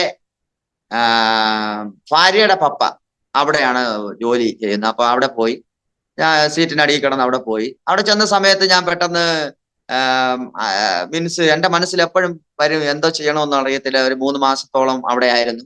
അതിന്റെ ഇടയ്ക്ക് അങ്ങനെ ഈ പങ്കാളികളായിട്ടുണ്ടായിരുന്ന പല ആൾക്കാരെയും പോലീസ് പിടിച്ചു. പ്രശ്നമെല്ലാം സോൾവ് ആയി, ദൈവം സഹായിച്ചു. പിന്നെ ഞാൻ ഒരു പ്രാവശ്യം ഇങ്ങനെ ഇരിക്കുമ്പോൾ പെട്ടെന്ന് എന്നോട് ഒരു കൺവെൻഷന് പോകണം എന്ന് പറഞ്ഞ് കൺവെൻഷന് പോയി. അന്ന് ആരാ പ്രസംഗിക്കുന്നതെന്ന് എനിക്കറിയത്തില്ല. കോട്ടൊക്കെ ധരിച്ച് ഒരു മനുഷ്യൻ അവിടെ പ്രസംഗിക്കാൻ വേണ്ടി വന്നു. അപ്പൊ അദ്ദേഹം പറഞ്ഞു, ഞാൻ നിനക്ക് വേണ്ടി ഒരു വാതിൽ തുറന്നു വെച്ചിരിക്കുന്നു, ആ വാതിൽ സുവിശേഷത്തിന്റെ വാതിലാണ്, അത് ആർക്കും അടയ്ക്കാൻ പറ്റത്തില്ല. വെളിപ്പാട് 3:8. അതെനിക്ക് വർഷങ്ങൾക്ക് മുമ്പേ കിട്ടിയ ഒരു പ്രോമിസ് വേഴ്സ് ആയിരുന്നു. അന്ന് എനിക്ക് ബൈബിൾ വായിക്കാൻ അറിയത്തില്ല, മലയാളം വായിക്കാൻ അറിയത്തില്ല, ഹിന്ദി വായിക്കാൻ അറിയത്തില്ല, ഇംഗ്ലീഷ് വായിക്കാൻ അറിയത്തില്ല, മറാഠി അറിയത്തില്ല, ഒന്നും അറിയത്തില്ലായിരുന്നു ആ സമയം. അങ്ങനെ ഇരിക്കുന്ന സമയത്ത് പ്രൈസ് ലോർഡ്, ദൈവം അങ്ങനെ എനിക്കൊരു വാക്യം കിട്ടി. ഞാൻ ചർച്ചിൽ 1-2 ആൾക്കാരുടെ അടുത്ത് പറഞ്ഞിരുന്നു, ഇങ്ങനെ ഒരു വാക്യം കിട്ടി, അവരെനിക്ക് വായിച്ച് കേൾപ്പിച്ചു. ഒരു സംഭവം ഞാൻ കേട്ടു, ഒരു ശബ്ദം കേട്ടു എന്നാണ് പറഞ്ഞത്. അപ്പൊ ഈ ദൈവവാസം പറഞ്ഞു, നിനക്ക് വേണ്ടി ഞാൻ ഒരു വാതിൽ തുറന്നു വെച്ചിട്ടുണ്ട്, അത് സുവിശേഷത്തിന്റെ വാതിലാണ്, അത് ആർക്കും അടയ്ക്കാൻ പറ്റത്തില്ല. ഇങ്ങനെ പ്രോമിസ് കിട്ടിയ ഒരു മനുഷ്യൻ, ഒരാൾ ഇവിടെ ഇരിപ്പുണ്ട്, എഴുതിക്കാൻ പറഞ്ഞു. അപ്പൊ ഞാന് പ്രസംഗത്തിന്റെ അവിടെ ഇരിപ്പുണ്ട്, പക്ഷെ ഞാൻ എണീറ്റില്ല. ഒരു പ്രാവശ്യം പറഞ്ഞു, അദ്ദേഹം 2 പ്രാവശ്യം പറഞ്ഞു. ഏകദേശം ഒരു 20-25 മിനിറ്റിന്റെ ഗ്യാപ്പിൽ രണ്ടാമത് പറഞ്ഞു. ഞാൻ അനങ്ങിയില്ല. മൂന്നാമതും ആ മനുഷ്യൻ പ്രസംഗത്തിന്റെ അവസാന സമയത്ത് പറഞ്ഞു, ദൈവാത്മാവ് വളരെ വാസ്തവമായി എന്നോട് ദൈവാത്മാവ് ഇടപെടുന്നു, ദൈവാത്മാവ് കള്ളം പറയത്തില്ല, ദൈവാത്മാവ് എന്നോട് ഇടപെടുന്നു, ഈ വാക്യം കിട്ടിയ ഒരു വ്യക്തി ഇവിടെ ഇരിപ്പുണ്ടെന്ന് മൂന്നാമതും പറഞ്ഞു. ഞാൻ വാതിലിന്റെ അടുത്തായിരുന്നത് കൊണ്ട് പതിയെ എഴുന്നേറ്റ് വാതിലിന്റെ സൈഡിൽ കൂടെ അങ്ങ് പോയി. ഞാനിങ്ങനെ കടലിന്റെ തിരയൊക്കെ നോക്കി ഇങ്ങനെ റൂമിലേക്ക് വന്നിട്ട് ഞാൻ ഈ സി ഡി തോമസ് പാസ്റ്റർ എന്ന് പറയുന്ന പാസ്റ്ററെ വിളിച്ചിട്ട് പറഞ്ഞു, പാസ്റ്ററെ എനിക്ക് ബൈബിൾ കോളേജിൽ പോകണം, എനിക്ക് ബൈബിൾ കോളേജിൽ പോയേ പറ്റൂ. അപ്പൊ എന്നോട് ചോദിച്ചു, എന്തവരെ പഠിച്ചിട്ടുണ്ട്? ഞാൻ പറഞ്ഞു 10ാം ക്ലാസ് വരെ പഠിച്ചിട്ടുള്ളൂ. അപ്പൊ പറഞ്ഞു 10ാം ക്ലാസ് ബൈബിൾ കോളേജിൽ എടുക്കത്തില്ല, അങ്ങനെ ഒക്കെ പറഞ്ഞു. അപ്പൊ പാസ്റ്റർ പറഞ്ഞു ശരി എന്നാ നമുക്ക് നോക്കാം എന്ന് പറഞ്ഞു. പാസ്റ്ററിന്റെ പരിചയമൊക്കെ വെച്ച് തിരുവല്ല ഷാരോൺ ബൈബിൾ കോളേജിൽ എനിക്ക് പഠിക്കാൻ ദൈവം സഹായിച്ചു. അവിടെ ഞാൻ പോയി.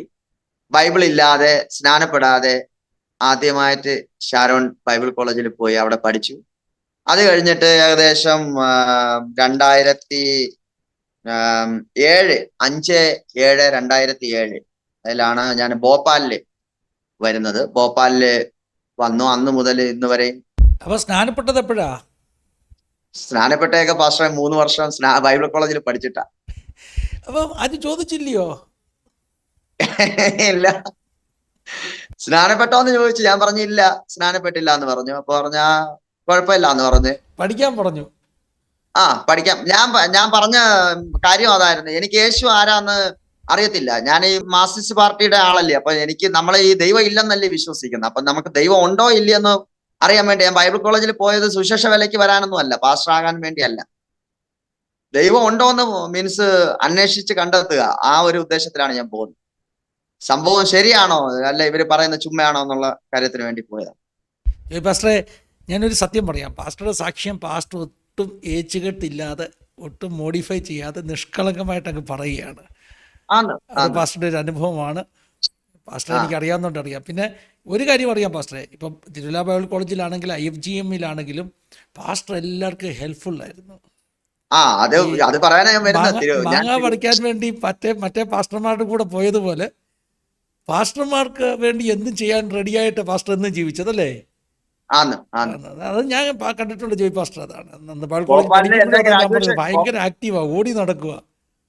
ഭോപ്പാലിലെ എന്റെ ഗ്രാജുവേഷൻ സമയത്ത് അച്ഛൻ വന്ന് നോക്കുമ്പോ സെപ്റ്റി ടാങ്ക് നിറഞ്ഞ് ഞങ്ങള് അതില് കമ്പിട്ട് കുത്തുകയായിരുന്നു. അത് സെപ്റ്റി ടാങ്ക് പൊത്ത് മീൻസ് അത് ആ സ്ലാബ് പൊട്ടി ഞങ്ങൾ അതിനകത്ത് വീണു. ഞാനും ഷോൺ എന്ന് പറയുന്ന ഒരു ട്രിവാൻഡ്രംകാരൻ തന്നെ എന്റെ കൂട്ടുകാരനുണ്ടായിരുന്നു. ഇന്ന് വലിയൊരു പാസ്റ്ററാണ് ട്രിവാൻഡ്രത്ത്. ഭയങ്കര പാസ്റ്ററാണ്, ഭയങ്കര കൺവെൻഷൻ പാസ്റ്ററാണ്. അപ്പൊ ആ ഷോൺ എന്ന് പറയുന്ന ആ ദൈവാസനും ഞാനും കക്കൂസ് കുഴിയുടെ അകത്ത് വീണു പാസ്റ്ററെ. ഭാഗികമായിട്ട് ഞങ്ങൾ ആ വേസ്റ്റ് കുഴിയിൽ വീണു. അപ്പൊ അച്ഛൻ അവിടെ നിപ്പുണ്ട്.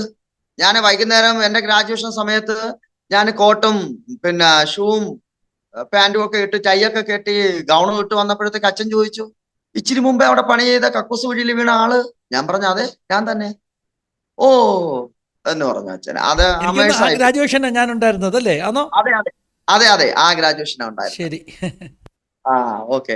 അങ്ങനെ ഞാൻ ഷാരോണിൽ പഠിക്കുന്ന 2ാമത്തെ വർഷം ആയപ്പോഴത്തേക്ക് അവിടെ ഈ ഷാരോണിന്റെ ബിൽഡിംഗ് നിങ്ങൾക്ക് ഇപ്പോഴും അറിയാം, ഒത്തിരി പഴയ ഒരു ബിൽഡിംഗ് ആണ്. അപ്പം 5ാമത്തെ നിലയില് മേളിൽ നിന്ന് ഇങ്ങനെ ഒരു ചെറിയൊരു ഷെയ്ഡ് ഉണ്ട്.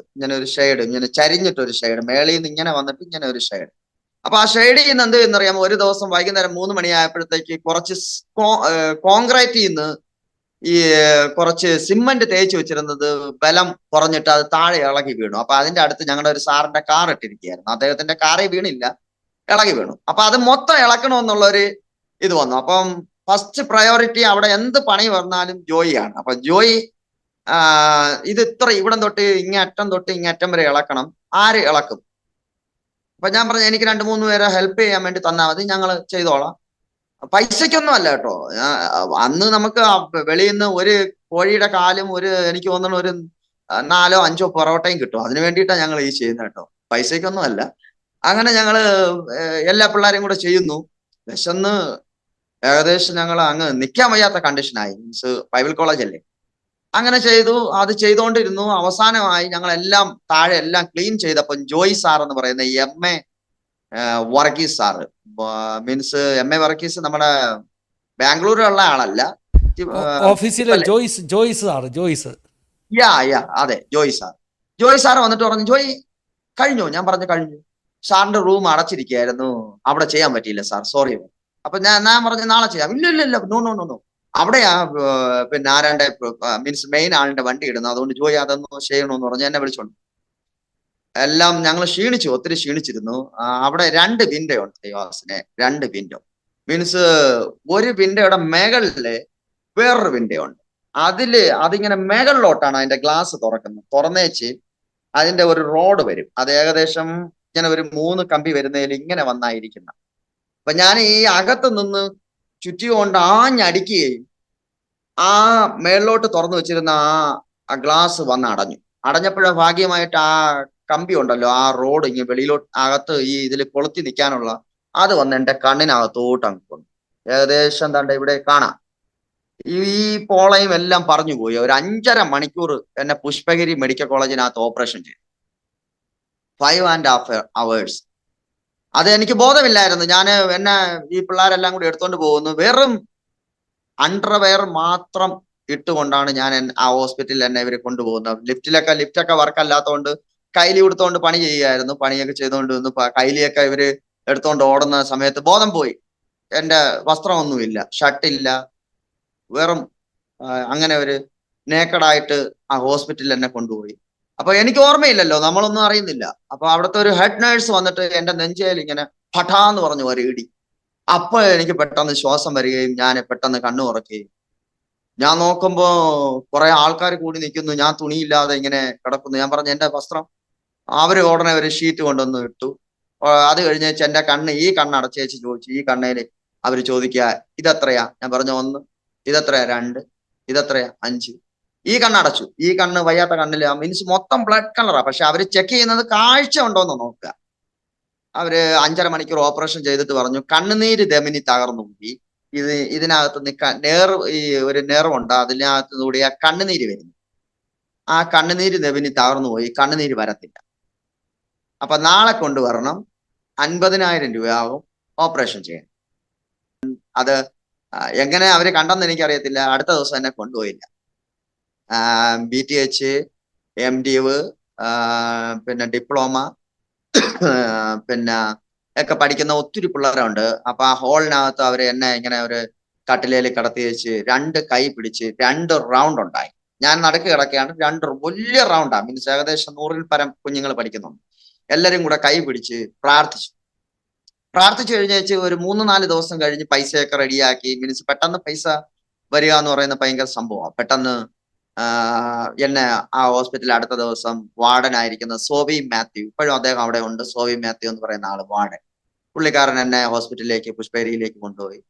അപ്പൊ ഡോക്ടർ ഷൗട്ട് ചെയ്യുക, ഇത് കണ്ണാണ്, നിങ്ങൾ എന്നാ കാണിക്കുന്നത്? അടുത്ത ദിവസം വരാൻ പറഞ്ഞിട്ട് വലിയൊരു സർജറി ചെയ്യാനുണ്ടായിരുന്നു, അതിന്റെ ഇടയ്ക്കാണ് നിങ്ങൾ കളിക്കുന്നത്, ഇത് എന്നാന്ന് പറഞ്ഞ് അയാൾ എന്നെ നോക്കത്തില്ല. അദ്ദേഹത്തിന്റെ സീനിയർ ഡോക്ടർ പെട്ടെന്ന് കടന്നു വരികയും അദ്ദേഹം പറഞ്ഞു ഷൗട്ട് ചെയ്യുന്ന എന്തിനാന്നൊക്കെ ചോദിച്ചിട്ട് ആ മനുഷ്യൻ പെട്ടെന്ന് അകത്തേക്ക് കൊണ്ടുപോകും. ഡോക്ടർ അതിനകത്തൂടെ നോക്കിയിട്ട് ഈ പേപ്പറിൽ നോക്കും, അതിലും നോക്കും. കൊടുക്കം മൊത്തമൊക്കെ നോക്കി ലാസ്റ്റ് പറഞ്ഞു ഈ പറയും പോലെ എഴുതിയിരിക്കുന്ന പോലെ ഒരു പ്രശ്നവും ഇല്ല. അപ്പം ഈ ഷൗട്ട് ചെയ്ത ഡോക്ടർ വന്നു. അദ്ദേഹം നോക്കുന്നു, നിങ്ങൾ ഇനി വേറെ ഹോസ്പിറ്റലിൽ വല്ലതും കൊണ്ടുപോയി ഓപ്പറേഷൻ ചെയ്തോ എന്ന് ചോദിക്കുക. അപ്പൊ ആ തക്കത്തിന് നമ്മുടെ വാർഡൻ സാർ അകത്ത് കയറി വന്ന് പുള്ളിക്കാരൻ പറഞ്ഞു ഞങ്ങൾ പാസ്റ്ററായിട്ട് പഠിക്കുകയാണ്, സെമിനാരിയിലെ പൈതലാണ്, ഞാൻ വാർഡനാണ് എന്ന് പറഞ്ഞു. പെട്ടെന്ന് സംസാരിച്ചു. ഞങ്ങൾ യേശുവിന്റെ അടുത്ത് പ്രാർത്ഥിച്ചു എന്ന് ആ മനുഷ്യന്റെ അടുത്ത് സുവിശേഷം പറഞ്ഞു. പിന്നെ അത് കഴിഞ്ഞ് ഞാൻ പെട്ടെന്ന് അവിടുത്തെ കാര്യം ഞാൻ വിടുക. മീൻസ് ഒത്തിരി പറയാനുണ്ട്, അതൊന്നും പറയാനുള്ള സമയമില്ല. അത് കഴിഞ്ഞ് ഞാൻ ഭോപ്പാലിൽ വന്നു. അത്യാവശ്യമുള്ളതൊക്കെ പറയാം കേട്ടോ പാസ്റ്ററെ. നമുക്ക് ദൈവമൊക്കെ ഞാൻ വളരെ പാസ്റ്ററെ സാക്ഷ്യം. സത്യത്തിൽ ജോയി പാസ്റ്ററെ പാമ്പ് കടിച്ച കഥകളൊക്കെ എനിക്കറിയാം, പക്ഷെ ഈ വീരകൃത്യങ്ങളൊന്നും എനിക്കറിയില്ലായിരുന്നു കേട്ടോ. അപ്പോൾ അതുകൊണ്ട് ഇങ്ങനെ ശരിക്കും അതൊരു അനുഗ്രഹമാണ്. അത്യാവശ്യമുള്ളതൊക്കെ പറഞ്ഞോ, സമയം പോകുന്നത് ഓർക്കണ്ട. ഓക്കെ. അങ്ങനെ ഞാൻ ഭോപ്പാലിൽ വരുന്നു. ഭോപ്പാലിൽ വന്നപ്പോഴേ എനിക്ക് THE എന്ന് വായിക്കാൻ അറിയത്തില്ല, ABCD അറിയാം. ABCD എഴുതാൻ അറിയത്തില്ല, ABCD വായിക്കാൻ അറിയത്തില്ല. മരിച്ചുപോയ കൊറോണയുടെ സമയത്ത് കൊറോണ വന്ന് മരിച്ചുപോയ പാസ്റ്റർ ശങ്കർ എന്ന് പറഞ്ഞൊരു ദൈവദാസൻ ഉണ്ടായിരുന്നു. അദ്ദേഹമാണ് എന്നെ ഭോപ്പാലിലേക്ക് കൊണ്ടുപോകുന്നത്. മീൻസ് സെന്റ് തോമസ് പാസ്റ്ററിന്റെ ബൈബിൾ കോളേജ് ആയിരുന്നു. അദ്ദേഹം പിന്നെ ഭോപ്പാൽ ട്രാജഡി ഉണ്ടാകുന്ന സമയത്ത് അവിടെ പഠിച്ചുകൊണ്ടിരിക്കുകയായിരുന്നു. അദ്ദേഹത്തിന്റെ ബൈബിൾ കോളേജിൽ കൂട്ടിക്കൊണ്ടുപോകാൻ കാരണം ഞാൻ തിരുവല്ലയ്ക്ക് അപ്പുറത്തോട്ട് ഒരിടത്തും പോയിട്ടില്ല, കോഴിക്കോടിന് അപ്പുറത്തോട്ട് ഒരിടത്തും പോയിട്ടില്ല. എനിക്ക് ട്രെയിനിൽ യാത്രയൊന്നും അറിയത്തില്ല, വേറെ ഭാഷയാണല്ലോ. അതുകൊണ്ട് ഇവിടുത്തെ പിള്ളേർ വരുന്ന സമയത്ത് വരാമെന്ന് പറഞ്ഞു. അങ്ങനെ എന്നെ കൊണ്ടുവരികയായിരുന്നു. അദ്ദേഹം എന്നെ the beginning God created heaven and earth, ഇത് ഇങ്ങനെ പുള്ളി എന്നോട് പറയും ഇതെന്തോ, in the beginning God created heaven and earth. അത് കഴിഞ്ഞ് പുള്ളി പിന്നെയും ചോദിക്കും ഇതെന്തോ. അപ്പൊ നമുക്കറിയത്തില്ല. എന്നോട് അദ്ദേഹം ഇന്നില്ല, അദ്ദേഹം 2 പെൺകുഞ്ഞുങ്ങളാണ്. നാട്ടിൽ ഇന്ന് രാവിലെ ഞാൻ അദ്ദേഹത്തെ ഓർത്ത് എന്നെ ടെസ്റ്റ് മണി പറയണമെന്ന് പറഞ്ഞ് പെട്ടെന്ന് ഓർത്ത് ഞാൻ ഫോൺ ചെയ്തു വൈഫിനെ, കുഞ്ഞുങ്ങളോട് സംസാരിച്ചു. എന്നിട്ട് അദ്ദേഹം എന്നോട് ചോദിച്ചോടാ നിന്റെ തലയ്ക്കകത്ത് കളിമണ്ണാണ്. പക്ഷെ ഞാൻ പറഞ്ഞു കളിമണ്ണായിരുന്നെങ്കിൽ പിന്നെയും നമുക്ക് മനസ്സിലാകുമല്ലോ എന്നുള്ള ചിന്ത. അങ്ങനെ ഉള്ള ഒരു സംഭവമായിരുന്നു. പിന്നെ രഘുനാഥ് പി ശാമൂൽ എന്ന് പറയുന്ന ഒരു ദൈവാസനുണ്ട്. അദ്ദേഹം ഒത്തിരി ഷൗട്ട് ചെയ്തു. നീ ഷാരോണിൽ പഠിച്ചു, അത് കഴിഞ്ഞിട്ട് IPC ഫെയ്ത്ത് സെമിനാരിയിൽ നീ 1 വർഷം പഠിച്ചു, അത് കഴിഞ്ഞിട്ട് പിന്നെ എന്തിനാ നോർത്ത് ഇന്ത്യയിൽ വന്ന് നീ പഠിക്കുന്നത്, നിനക്കൊന്നും അറിയത്തില്ല, ഇംഗ്ലീഷ് അറിയത്തില്ല. ഞാൻ പറഞ്ഞ sir I want speak English. അപ്പോ അദ്ദേഹം പറഞ്ഞു നീ ടൈം ബർബാദ് ചെയ്യുക, നീ സമയം നഷ്ടപ്പെടുത്തുക, നിനക്ക് ഇംഗ്ലീഷ് സംസാരിക്കാൻ പറ്റത്തില്ല, നിനക്ക് ഒരിക്കലും പറ്റാത്ത ഒരു പണിയാണ്, കാരണം നിനക്ക് വായിക്കാൻ അറിയത്തില്ല. അപ്പൊ അദ്ദേഹം ഒത്തിരി മീൻസ് ഏകദേശം ഞങ്ങള് ഒരു 16 സ്റ്റുഡൻസ് ഉണ്ടായിരുന്നു ആ സമയത്ത്. ഭോപ്പാൽ IFCMല് ഫസ്റ്റ് ഇയർ ആയിട്ട് 16 സ്റ്റുഡൻസ് ഉണ്ടായിരുന്നു. ബർമ്മക്കാര്, മണിപ്പൂരുകാര്, അങ്ങനെയൊക്കെ ഉള്ള മലയാളികള്, ഹിന്ദിക്കാര് എല്ലാം കൂടി 16 സ്റ്റുഡൻസ്. ആ സമയത്ത് എന്നെയും ദീപക് എന്ന് പറയുന്ന ഛത്തീസ്ഗഡിൽ നിന്ന് വന്ന ഒരു കുഞ്ഞുണ്ട്. ഞങ്ങൾ രണ്ടുപേരും ഒത്തിരി വീക്കായിരുന്നു. ഞങ്ങൾ അങ്ങ് ഒത്തിരി ഷൗട്ട് ചെയ്തു. പക്ഷേ അന്ന് 4 മണിക്ക് ഭോപ്പാൽ IFGM കോളേജിൽ ചായ കൊടുത്തു. ജോബി ശാമുല സാറായിരുന്നു അന്ന്. ഇപ്പൊ പുള്ളി എനിക്ക് തോന്നുന്നു അയർലൻഡിലാണ് പാസ്റ്റായിട്ടിരിക്കുകയാണ് ജോബി അയർലൻഡിലാണ്. ശാമുൽ. യാ അതെ. അദ്ദേഹമാണ് വാർഡൻ. അപ്പൊ 4 മണിക്ക് ചായ കൊടുത്തു കഴിഞ്ഞാൽ 4 മണി കഴിഞ്ഞ് 5 മിനിറ്റ് കഴിഞ്ഞ് ചായ എടുത്തു കഴിഞ്ഞാൽ സാംസ് നമ്പർ 119 ഒരു പ്രാവശ്യം എഴുതി കൊടുക്കും. 176 വാക്യങ്ങൾ ഒരു പ്രാവശ്യം എഴുതുക എന്ന് പറഞ്ഞ ഒരു 5-6 പേപ്പർ കാണും. ഏറ്റവും കൂടുതൽ സങ്കീർത്തനം എഴുതിയിട്ടുള്ള ഞാനാ. അപ്പം എന്താ പറയാനാ, അതുകൊണ്ട് ഞാൻ എന്ത് പറയുക, ഞാൻ ആ 4 മണി ഗ്യാപ്പിൽ എന്റെ ഡ്യൂട്ടി, ഒത്തിരി ഡ്യൂട്ടി ഇല്ല ബൈബിൾ ഏത് കോളേജ്. ഭാഷയിലാണ് എഴുതേണ്ടത്? ഇംഗ്ലീഷാ മാസ്റ്ററെ. മലയാളം ഒന്നും മലയാളം പെട്ടെന്ന് എന്ന ഒരു പ്രാവശ്യം പറഞ്ഞതിന് വരെ എനിക്ക് സാംസ് എഴുതേണ്ടി വന്നിട്ടുണ്ട്. മലയാളം പറയാൻ പാടില്ല ഒരിക്കലും. ആ കോളേജിനകത്തുള്ള സമയത്ത് മലയാളം പാടില്ല. നോ മലയാളം. വി കനോട്ട് ശരി. സ്പീക്ക് മലയാളം. അപ്പം അതുകൊണ്ട് 119 സങ്കീർത്തനം പല പ്രാവശ്യം ഇംഗ്ലീഷിൽ എഴുതി പഠിച്ചു. അങ്ങനെയാ ഞാൻ എഴുതി പഠിക്കുന്നത്. എന്റെ ഹാൻഡ് റൈറ്റിംഗ് ഒട്ടുമിക്കവാറും ശരിയാകുന്ന അങ്ങനെയാണ്. അപ്പൊ ഞാൻ ഈ പറഞ്ഞു വന്നത്, ആ ഗ്യാപ്പിൽ പെട്ടെന്ന് ഞാൻ എന്ത് ചെയ്യുന്നത്, ചർച്ചിൽ പ്രാർത്ഥിക്കാം. ചർച്ച് ഹോളിനകത്ത് ലേഡീസ് സൈഡിൽ 3ാമത്തെ ഫാനിന്റെ കീഴെ അന്നിട്ടിരിക്കുന്ന ഒരു മാറ്റാണ്. ആ മാറ്റിൽ ഞാൻ ഇങ്ങനെ മുട്ടുകുത്തി നിന്ന് പ്രാർത്ഥിക്കുക. കാരണം തകർന്ന ഹൃദയം, അതിനകത്ത് അപ്പോഴും വാക്യങ്ങളൊക്കെ എഴുതിയിട്ടുണ്ട്, അതൊന്നും വായിക്കാൻ പറ്റുന്നില്ല. തകർന്ന ഹൃദയം, നുറുങ്ങിയ ഹൃദയത്തെ ദൈവം നിരസിക്കത്തില്ല എന്ന് പറഞ്ഞ പോലെ ഞാൻ അങ്ങ് കരയുക, പൊട്ടി വാ വിട്ട് കരയുക. കർത്താവെ, എന്നെ എന്തിനാ ഈ ഭോപ്പാലിലേക്ക് കൊണ്ടുവന്നത്? എനിക്ക് ആ സമയത്ത് ഇറ്റാർസി ഫെലോഷിപ്പിൽ പഠിക്കാനുള്ള ചാൻസ് കിട്ടിയതാ. പക്ഷെ ഞാൻ പറഞ്ഞു ഏറ്റവും കൂടുതൽ ദൂരം ഏതാണ് അവിടെ ഞാൻ പോകത്തുള്ളൂ. ഇടയ്ക്കൊരു ചോദ്യം ചോദിച്ചോട്ടെ? ഈ പറയൂ. പാസ്റ്റർ പറഞ്ഞു വന്ന കൂട്ടത്തില് CT തോമസ് പാസ്റ്റർ ബൈബിൾ കോളേജിലെ ഭോപ്പാലിൽ പോയെന്ന് പറഞ്ഞു. അത് IFGM അല്ലല്ലോ? അല്ല, അല്ല. പിന്നെ IFGMൽ എങ്ങനെയാ വന്നത്? അതുകൂടെ ഒന്ന് ഇടയ്ക്കൊന്ന് മിസ്സായെന്ന് എനിക്ക് തോന്നുന്നു. ഇല്ല, ഞാൻ പാസ്റ്ററെ ആദ്യം തിരുവല്ല ഷാരോണിൽ പഠിച്ചു, അത് കഴിഞ്ഞിട്ട് IPCയിൽ പഠിച്ചു, അത് കഴിഞ്ഞ് IFGMലാണ് പഠിക്കാൻ വരുന്നത്. IFGM Bible college. അതായത് ഭോപ്പാലിൽ വന്നത് IFGMല്ല? അതെ. IFGMൽ വന്നു തൊട്ട് 2007 തൊട്ട് ഇന്ന് വരെ IFGMൽ തന്നെ ഉണ്ട്. ശരി, ഓക്കെ. എനിക്ക് ചെറിയ കൺഫ്യൂഷൻ തോന്നി. ഭോപ്പാലിൽ മറ്റേതോ ബൈബിൾ കോളേജിലായിരുന്നു ആദ്യം എന്ന് എനിക്ക് തോന്നി. അല്ല, എനിക്ക് കോളിംഗ് വന്നു. അത് കഴിഞ്ഞിട്ട് IFGMല് ജിനോയ് കുര്യാക്കോസ് ആയിരുന്നു അന്നത്തെ അക്കാഡമിക്കൽ ഡീന്. പുള്ളിക്കാരന്റെ കെയർ ഓഫിൽ എനിക്ക് അവിടെ കിട്ടിയായിരുന്നു. കാരണം 10 പാസ്സാകാതെ ഞാൻ വന്നതാണ്. പിന്നെ ഞാൻ ഛത്തീസ്ഗഡില് 3 വർഷം ഇരുന്ന സമയത്ത് 10 പാസ്സായി, +2 പാസ്സായി, അങ്ങനെയെല്ലാം ചെയ്തിട്ടുണ്ട്. ശരി മാസ്റ്ററെ, കണ്ടിന്യൂ ചെയ്യ്. ഞാൻ അങ്ങനെ ആ 3ാമത്തെ ഫാനിന്റെ കീഴെ ഞാൻ ഇരുന്ന് നുറുങ്ങുക എന്ന് പറഞ്ഞാൽ എനിക്ക് സഹിക്കാൻ പറ്റുന്നില്ല. കാരണം അദ്ദേഹം അന്ന് ഒത്തിരി ഷൗട്ട് ചെയ്തു. മീൻസ് എന്തിനാ സമയം. അപ്പൊ ഞാൻ കർത്താവിനോട് ചോദിക്കുക, കർത്താവ്, എന്നെ അങ്ങ് ഇവിടെ കൊണ്ടുവന്നതിന് എന്തെങ്കിലും ഒരു ഉദ്ദേശം ഉണ്ടോ? ഞാൻ ഇവിടെ പഠിക്കണോ, അല്ലെ ഞാൻ തിരിച്ചു പോട്ടെ? ഞാൻ എന്റെ പാസ്റ്ററെ വിളിച്ച് ഞാൻ പറഞ്ഞതാ ഞാൻ പോവുക, ഞാൻ വരിക, എനിക്ക് പറ്റത്തില്ല, കാരണം എനിക്കൊന്നും മനസ്സിലാകുന്നില്ല. എന്റെ ദൈവദാസനെ, അന്ന് 3 വർഷങ്ങൾക്ക് ശേഷം ആദ്യമായിട്ട് എന്റെ കണ്ണിൽ നിന്ന് കണ്ണുനീര് വന്നു. ഈ കണ്ണിനകത്ത് ഞാൻ പറഞ്ഞില്ലേ, ഓപ്പറേഷൻ ചെയ്ത കാര്യം പറഞ്ഞിട്ടാണ് ഇവിടെ ഞാൻ അറിയാതെ ഇങ്ങോട്ട് കയറി പോകുന്നത്. കണ്ണുനീര് ധമനി തകർന്നു പോയെന്ന് പറഞ്ഞു. അത് ശരിയായെന്ന് അവർ തമ്മിൽ ടോക്ക് ചെയ്തു. പക്ഷേ എന്റെ കണ്ണിനകത്ത് പിന്നെ കണ്ണാടി വെച്ചു. എപ്പോഴും മരുന്ന് ഒഴിക്കണമായിരുന്നു. കണ്ണ് ഒരു റൂമാൽ എപ്പോഴും ഒരു കർച്ചീപ്പ്, എപ്പോഴും എന്റെ ഹാൻഡ് കർച്ചീപ്പ് എപ്പോഴും എന്റെ കയ്യിൽ വേണമായിരുന്നു. അങ്ങനെ ഒരു കണ്ടീഷനായിരുന്നു. കണ്ണുനീരിങ്ങനെ വന്നുകൊണ്ടിരിക്കും. പിന്നെ ആയപ്പോ അത് കണ്ണുനീര് വരാതെയായി. അപ്പൊ ഏകദേശം 3 വർഷത്തെ ഗ്യാപ്പിൽ എന്റെ കണ്ണിൽ നിന്ന് കണ്ണുനീര് ഒരു തുള്ളി പോലും വരത്തില്ല. കരഞ്ഞാൽ ഈ കണ്ണില് മാത്രമേ വരൂ. പക്ഷെ ആ ദുഃഖത്തിൽ ഞാൻ അവിടെ ഇരുന്ന് കരയുമ്പോൾ പെട്ടെന്ന് ബെല്ല് കേൾക്കുന്നു. ഞാൻ ചാടി എഴുന്നേൽക്കുന്നു. മീൻസ് 5 മിനിറ്റ് കഴിഞ്ഞാൽ സങ്കീർത്തനം എഴുതണമെന്നുള്ള പേടി കൊണ്ട് ചാടി എഴുന്നേൽക്കുന്നു, മുഖം തുടയ്ക്കുന്നു, വെളിയിലോട്ട് പോകുന്നു. പെട്ടെന്ന് ഞാൻ ഈ ഭാഗം തുടയ്ക്കുമ്പോൾ ഇവിടെ നനവ്. അപ്പൊ ഞാൻ വിചാരിച്ചു ഇത് തുടച്ചേച്ചുള്ള ഈ നനമായിരിക്കും. പിന്നെ ഞാൻ പെട്ടെന്ന് കണ്ണാടി നോക്കുന്നു. കണ്ണാടി നോക്കുമ്പോൾ ഇവിടെ കണ്ണുനീര് വരുന്നു. അപ്പൊ എനിക്ക് ഭയങ്കര സന്തോഷം, എന്തെന്നില്ലാത്ത സന്തോഷം. പെട്ടെന്ന് ഞാൻ ചായ കയ്യിലെടുക്കുന്നു, കുടിക്കുന്നു. പിന്നെ റൂമിൽ പോകുന്നു, അവിടുത്തെ ബാത്റൂമിനകത്ത് കണ്ണാടിയിൽ നോക്കുന്നു, കണ്ണുനീര് വരുന്നു. അപ്പൊ എനിക്ക് എന്തില്ലാത്തൊരു സംഭവം. ദൈവമേ, ഞാൻ കണ്ണിന് വേണ്ടി അല്ല ഞാൻ പ്രാർത്ഥിച്ചത്. ഞാൻ എന്റെ ദുഃഖം കൊണ്ട് ഞാൻ നുറുങ്ങിയ ഹൃദയത്തോടെ എനിക്ക് എന്നെ പഠിക്കാൻ പറ്റുന്നില്ലല്ലോ എന്നുള്ള ഒരു സങ്കടം കൊണ്ട് ഞാൻ പ്രാർത്ഥിച്ചു. ആ ഒരു 3-4 മിനിറ്റ്, മീൻസ് 5 മിനിറ്റ് പോലും ഞാൻ പ്രാർത്ഥിച്ചില്ല. ആ സമയത്ത് എന്റെ കണ്ണുനീര് ദൈവം കണ്ടു, എന്റെ കണ്ണിൽ നിന്ന് കണ്ണുനീര്. അത് കഴിഞ്ഞ് ഞാന് ഛത്തീസ്ഗഡില് 3 വർഷം ബോർസി ദുർഗ് എന്ന് പറയുന്ന സ്ഥലത്ത് ദൈവത്തിന്റെ വേലയ്ക്ക് വേണ്ടി പോയി. അത് കഴിഞ്ഞ് അവിടെ നിന്ന് പെട്ടെന്ന് എനിക്ക് ട്രാൻസ്ഫർ ഉണ്ടായി ഭോപ്പാലില് പട്ടേൽ നാർ IFCM തന്നെ പട്ടേൽ നാർ സഭയുടെ പാസ്റ്ററായിട്ട് 5 വർഷമായിരുന്നു. അത് കഴിഞ്ഞിട്ട് പെട്ടെന്ന് ഒരു എമർജൻസി ട്രാൻസ്ഫർ ആയിട്ട് ഞാൻ ഈ ഭുസാവാലിലേക്ക് വന്നു. വരുന്ന ഡേറ്റ് എന്ന് പറയുന്നത് ഏകദേശം ജൂൺ 16-ാം തീയതി 2021 ഈ ഭുസാവാലിൽ വരുന്നത്. അത് കഴിഞ്ഞ് ഇവിടെ വന്നു. ഏകദേശം 30 പേരെ ഉണ്ടായിരുന്നു. ചർച്ചിൽ ഒരു ചെറിയ പ്രോബ്ലംസ് ഒക്കെ ഉണ്ടായിരുന്നു. അതുകൊണ്ട് 30 പേരെ ചർച്ചിൽ ഉണ്ടായിരുന്നുള്ളൂ.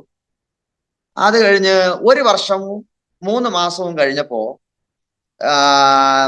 ഏകദേശം രാവിലെ 5 മണിക്ക് ആഗസ്റ്റ് മാസം 26-ാം തീയതി 2022 ഓഗസ്റ്റ് 26, 2022 5 മണിയായപ്പോഴത്തേക്ക് വീട്ടിനകത്ത് ഞാൻ ഫോട്ടോ പാസ്റ്ററിന് ഇട്ടിട്ടുണ്ട്. ഒരു പാമ്പ് കൂളറിന്റെ ഈ സൈഡിൽ ഇങ്ങനെ ഇരിക്കുകയായിരുന്നു. അതിലിരുന്ന് വെയിറ്റ് ചെയ്തിരിക്കുകയായിരുന്നു എന്ന് തോന്നുന്നു. അപ്പൊ പുള്ളിക്കാരി പെട്ടെന്ന് പിള്ളേർക്ക് ഫുഡ് ഉണ്ടാക്കാൻ വേണ്ടി പെട്ടെന്ന് ഓടി പോകുന്ന സമയത്ത് നോക്കിയപ്പോ പാമ്പിരിക്കുന്നു. ഞാൻ ഉറങ്ങിക്കിടക്ക, കുഞ്ഞുങ്ങളും ഞങ്ങൾ ഉറങ്ങിക്കിടക്ക. പുള്ളിക്കാരി ഫുഡ് ഉണ്ടാക്കിയിട്ടാണ് ഞങ്ങളെ വിളിക്കുന്നത്.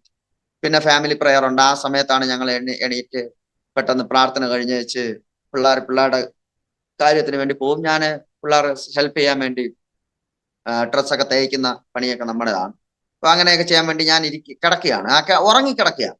പെട്ടെന്ന് പുള്ളിക്കാരി വന്നിട്ട് പറഞ്ഞു പാമ്പെന്നോ. ഞാൻ പെട്ടെന്ന് ചാടി എഴുന്നേറ്റ് പിന്നെ വീട്ടിനകത്തിടുന്ന ചപ്പലുണ്ട്, അതെടുത്ത് ഈ പാമ്പിനെ കണ്ടപ്പോ പാമ്പിനെ തല്ലി. അതിന്റെ വായിന്ന് ബ്ലഡ് വന്നു. ആ ഫോട്ടോയിൽ കാണാം. ഫോട്ടോ ഞാൻ എടുത്തു. ബ്ലഡ് വന്ന പാമ്പിന്റെ ഫോട്ടോ ഞാൻ എടുത്തു കഴിഞ്ഞിട്ട് അതിനെ ഞാൻ എങ്ങനെ നോക്കിയിട്ട് ഒരു കമ്പ് കൊണ്ട് അതിനെ എടുത്ത് പുറത്ത് കളയാൻ വേണ്ടി എന്നെ കൊണ്ട് പറ്റുന്നില്ല. മീൻസ് കമ്പ് കൊണ്ട് ടൈൽസ് ആയതുകൊണ്ട് അതിൽ നിന്ന് കിട്ടുന്നില്ല, അതിനകത്തോട്ട് വരുന്നില്ല. ഒരു കവറിനകത്ത് ഇട്ട് കൊണ്ട് കളയണമെന്നുള്ള ചിന്തയിലാണ് ഞാൻ ഇരിക്കുന്നത്. പക്ഷെ കവർ ഇങ്ങനെ പിടിച്ചിട്ടുണ്ട്. ഇത് എടുക്കാൻ പറ്റാത്തതുകൊണ്ട് കയ്യിൽ ഒരു തുണി ചുറ്റിയിട്ട്, പണ്ട് പാമ്പൊക്കെ ജീവനോടെ പിടിക്കുന്ന ആളായിരുന്നു, കയ്യിലൊരു തുണി ചുറ്റി വെച്ച് ഞാൻ പെട്ടെന്ന് ഈ പാമ്പിന്റെ വാലി പിടിച്ച് ഈ കവറിലോട്ട് ഇടാൻ പോകുന്ന സമയത്ത് ഈ കവറിൽ അതിന്റെ തല തട്ടുകയും പെട്ടെന്ന് എന്റെ ഈ വിരലില് ഇവിടെ ഇങ്ങനെ 4 പല്ല് ഇങ്ങനെ കടിച്ച ഉടനെ തന്നെ എന്റെ ഈ ഭാഗത്ത് എന്തോ എന്തോ പറയുക, അത് എനിക്ക് പറഞ്ഞ് ചെയ്യാൻ പറ്റത്തില്ല, ഒരു സംഭവം ഉണ്ടായി. എന്തോ ഒരു ഫീലിംഗ് എനിക്കുണ്ടായി. അപ്പൊ ഞാൻ പെട്ടെന്ന് കൈ കുടഞ്ഞു. പാമ്പിനെ ഞാൻ കവറിനകത്തിട്ടു, കെട്ടി അവിടെ ഇട്ടേച്ച് പെട്ടെന്ന് ബാത്റൂമിൽ പോകുന്നു. ഞാൻ പുള്ളിക്കാരിയോട് പറയുന്നില്ല, പക്ഷെ കൈ കുടയുന്ന കണ്ടിട്ട് പുള്ളിക്കാരിക്ക് സംശയമാണ്. ഞാൻ പറഞ്ഞു, ഞാൻ ഇത് ഒന്ന് കടിച്ചു നോക്കുകയാണ്. കടിച്ചു നോക്കിയപ്പോഴത്തേക്ക് ബ്ലഡ് വരുന്നുണ്ട്. എന്നെ പാമ്പ് കടിച്ച സ്ഥലത്ത് ഞാൻ ഇങ്ങനെ കടിച്ചു നോക്കുന്നു, ബ്ലഡ് വരുന്നുണ്ട്. വേറെ ഒരു പ്രോബ്ലം ഇല്ല. ഞാൻ പിന്നെ ഉടനെ എന്റെ മനസ്സിലേക്ക് ഓടി വരുന്ന കാര്യം എന്ന് പറഞ്ഞാൽ പൗലോസിനെ പാമ്പ് കടിച്ചു, അണലിയാണ് കടിച്ചത്, അദ്ദേഹം തീയിലേക്ക് കളഞ്ഞു എന്നൊക്കെയുള്ള വാക്യങ്ങളൊക്കെ എന്റെ മനസ്സിലേക്ക് ഓടി വരുന്നുണ്ട്. പുള്ളിക്കാരിയോട് ഞാൻ പറഞ്ഞു, നോക്കടി എന്നെ ഇത് കടിച്ചു കേട്ടോ എന്ന് പറഞ്ഞു. അപ്പൊ പുള്ളിക്കാരി പറഞ്ഞു അയ്യോ എന്ന് പറഞ്ഞ പുള്ളിക്കാരി കരയാൻ തുടങ്ങി. നാട്ടിലെ എന്റെ സഹോദരന്മാരെ വിളിച്ചു, അനിയന്മാരെ വിളിച്ചു. അവര് ഫോട്ടോ അയക്കാൻ പറഞ്ഞു. പാമ്പിന്റെ ഫോട്ടോ കണ്ടു, വെനമുള്ളതാണ്, പെട്ടെന്ന് ഹോസ്പിറ്റലിൽ പോകണമെന്ന് പറഞ്ഞു. ഞങ്ങൾ പെട്ടെന്ന് തന്നെ 5 മണിക്ക് 5-5:30 ആയപ്പോഴാണ് എന്നെ കടിച്ചത്. 10 മിനിറ്റ് 15 മിനിറ്റ് കൊണ്ട് ഹോസ്പിറ്റലിൽ പോകുന്നു. അവിടെ ചെല്ലുമ്പോ ഹോസ്പിറ്റലില് ഡോക്ടർ ഇല്ല, രാവിലെ ആയതുകൊണ്ട് ഇല്ല. അവര് പറഞ്ഞു ഈ പാമ്പിനെയും കൊണ്ടുപോകുന്നുണ്ടോ? പാമ്പിനെ കൊണ്ടുപോയില്ല പക്ഷെ പാമ്പിനെ ഞാൻ കെട്ടി ഇവിടെ ഒരു സ്ഥലത്ത് കവറയിൽ വെച്ചിട്ടാ പോയത്. ഫോട്ടോ കൊണ്ടുപോകുന്നുണ്ട്. ഡ്രാമ സെന്റർ എന്ന് പറയുന്ന സ്ഥലത്ത് ചെല്ലുന്നു. പെട്ടെന്ന് ഈ പാമ്പിന്റെ ഫോട്ടോ കാണിക്കുന്നു. അവര് മൊത്തം ഇങ്ങനെ നോക്കിയിട്ട് അണലി വംശത്തിൽപ്പെട്ട ഒരു പാമ്പാന്ന് പറഞ്ഞു. അവരെനിക്ക് ആന്റിവെനം തന്നു. ആന്റിവെനം തന്ന് ഏകദേശം ഫസ്റ്റേ ഇത് അണലിയാണോ അതോ പിന്നെ ഇത് എനിക്കിത് ക്രേറ്റ് ആണെന്ന് തോന്നുന്നു, ശംഖുവരേനാന്ന് തോന്നുന്നു ആ പടം കണ്ടിട്ട്. എനിക്കൊരു ഡൗട്ട് കൊണ്ട് ചോദിച്ചാ കേട്ടോ. നാട്ടിൽ പറയുന്നത് പക്ഷേ യൂട്യൂബിനകത്ത് നോക്കി കഴിഞ്ഞാൽ ഇത് വെനം ഇല്ലാത്ത പാമ്പാണ്, വെനംലെസ് ആണ്. ഈ പാമ്പ് വെനംലെസ് ആണോ? വെനം ഇല്ലാത്തതാ പക്ഷെ. ആണോ? ട്വിസ്റ്റ് ഞാൻ പറയാം. കാരണമുണ്ട്. കാരണം പക്ഷേ ഇത് പാമ്പ് വിഷമില്ലാത്ത, പക്ഷെ എനിക്ക് അണലി വംശത്തിലെ പാമ്പിന്റെ ഇഞ്ചക്ഷൻ എടുത്തു. ഓ, അതായത് ഇത് വെനമില്ലാത്ത പാമ്പാണ്. പക്ഷെ അതെ. ഇതിന്റെ പിക്ചർ കണ്ടാലുണ്ടല്ലോ, അതിനകത്ത് ആ വളയം കണ്ടു കഴിഞ്ഞാൽ ഇത് ക്രേറ്റ് അല്ലെങ്കിൽ ശംഖുവരയൻ. ഞാൻ ആ. ഈ കോളേജിൽ പഠിക്കുമ്പോഴേ ആ ഈ കുറേ സുവോളജി ഒക്കെ പഠിച്ചിട്ടുള്ളതുകൊണ്ട് കുറേ പാമ്പിനെയൊക്കെ കുപ്പിക്കകത്തൊക്കെ ഇട്ട് അടച്ച് കണ്ടു പഠിച്ചിട്ടുള്ളതുകൊണ്ട് അതുകൊണ്ട് എനിക്ക് പെട്ടെന്ന് തോന്നി ഇത് ക്രേറ്റ് വാട്ടർ കത്തിപ്പോട്ടെ അല്ലെങ്കിൽ ഈ പറഞ്ഞ വെനമസ് ആയിട്ടുള്ള എന്തെങ്കിലും പാമ്പായിരിക്കും ഇത് കണ്ടാൽ നമുക്ക് തോന്നുന്നത്. അതെ അതങ്ങനെയാ ഈ ഡോക്ടർമാരും ചിന്തിച്ചത്. അണലി വംശത്തിൽപ്പെട്ട ഗ്രൂപ്പിലുള്ള പാമ്പാന്ന് ചിന്തിച്ച് അവരെനിക്ക് ആന്റിവെനം അതെ, തന്നു. ശംഖുവരയനാകാം. അവരെനിക്ക് ആന്റിവെനം തന്നു പക്ഷേ ഡോസ്. പിന്നെ അത് കഴിഞ്ഞ് അന്ന് വൈകുന്നേരം പിന്നെ വെള്ളിയാഴ്ച ആയിരുന്നു. വെള്ളിയാഴ്ച രാവിലെയാണ് പാമ്പ് കടിക്കുന്നത്. വെള്ളിയാഴ്ച ഞാൻ പകല് മീറ്റിംഗ് ഇല്ലായിരുന്നു, വൈകുന്നേരം മീറ്റിംഗ് ഉണ്ടായി. ആരാധനയൊക്കെ ഞാൻ പായൊക്കെ വന്ന് വൃത്തിയാക്കി പായൊക്കെ ഇട്ടു. ആരാധന വൈകുന്നേരം നടന്നു. പിറ്റേന്ന് ശനിയാഴ്ച ആരാധന നടന്നു, സൺഡേയിൽ ആരാധന നടന്നു. ഈ സമയത്തെല്ലാം എനിക്ക് BP ലോ ആകുന്നുണ്ട്. പക്ഷേ BP ലോ ആകുന്നുണ്ട്, ഷിവറിങ്, ഇങ്ങനെയൊക്കെ പ്രോബ്ലംസ് ഉണ്ടാകുന്നുണ്ട്.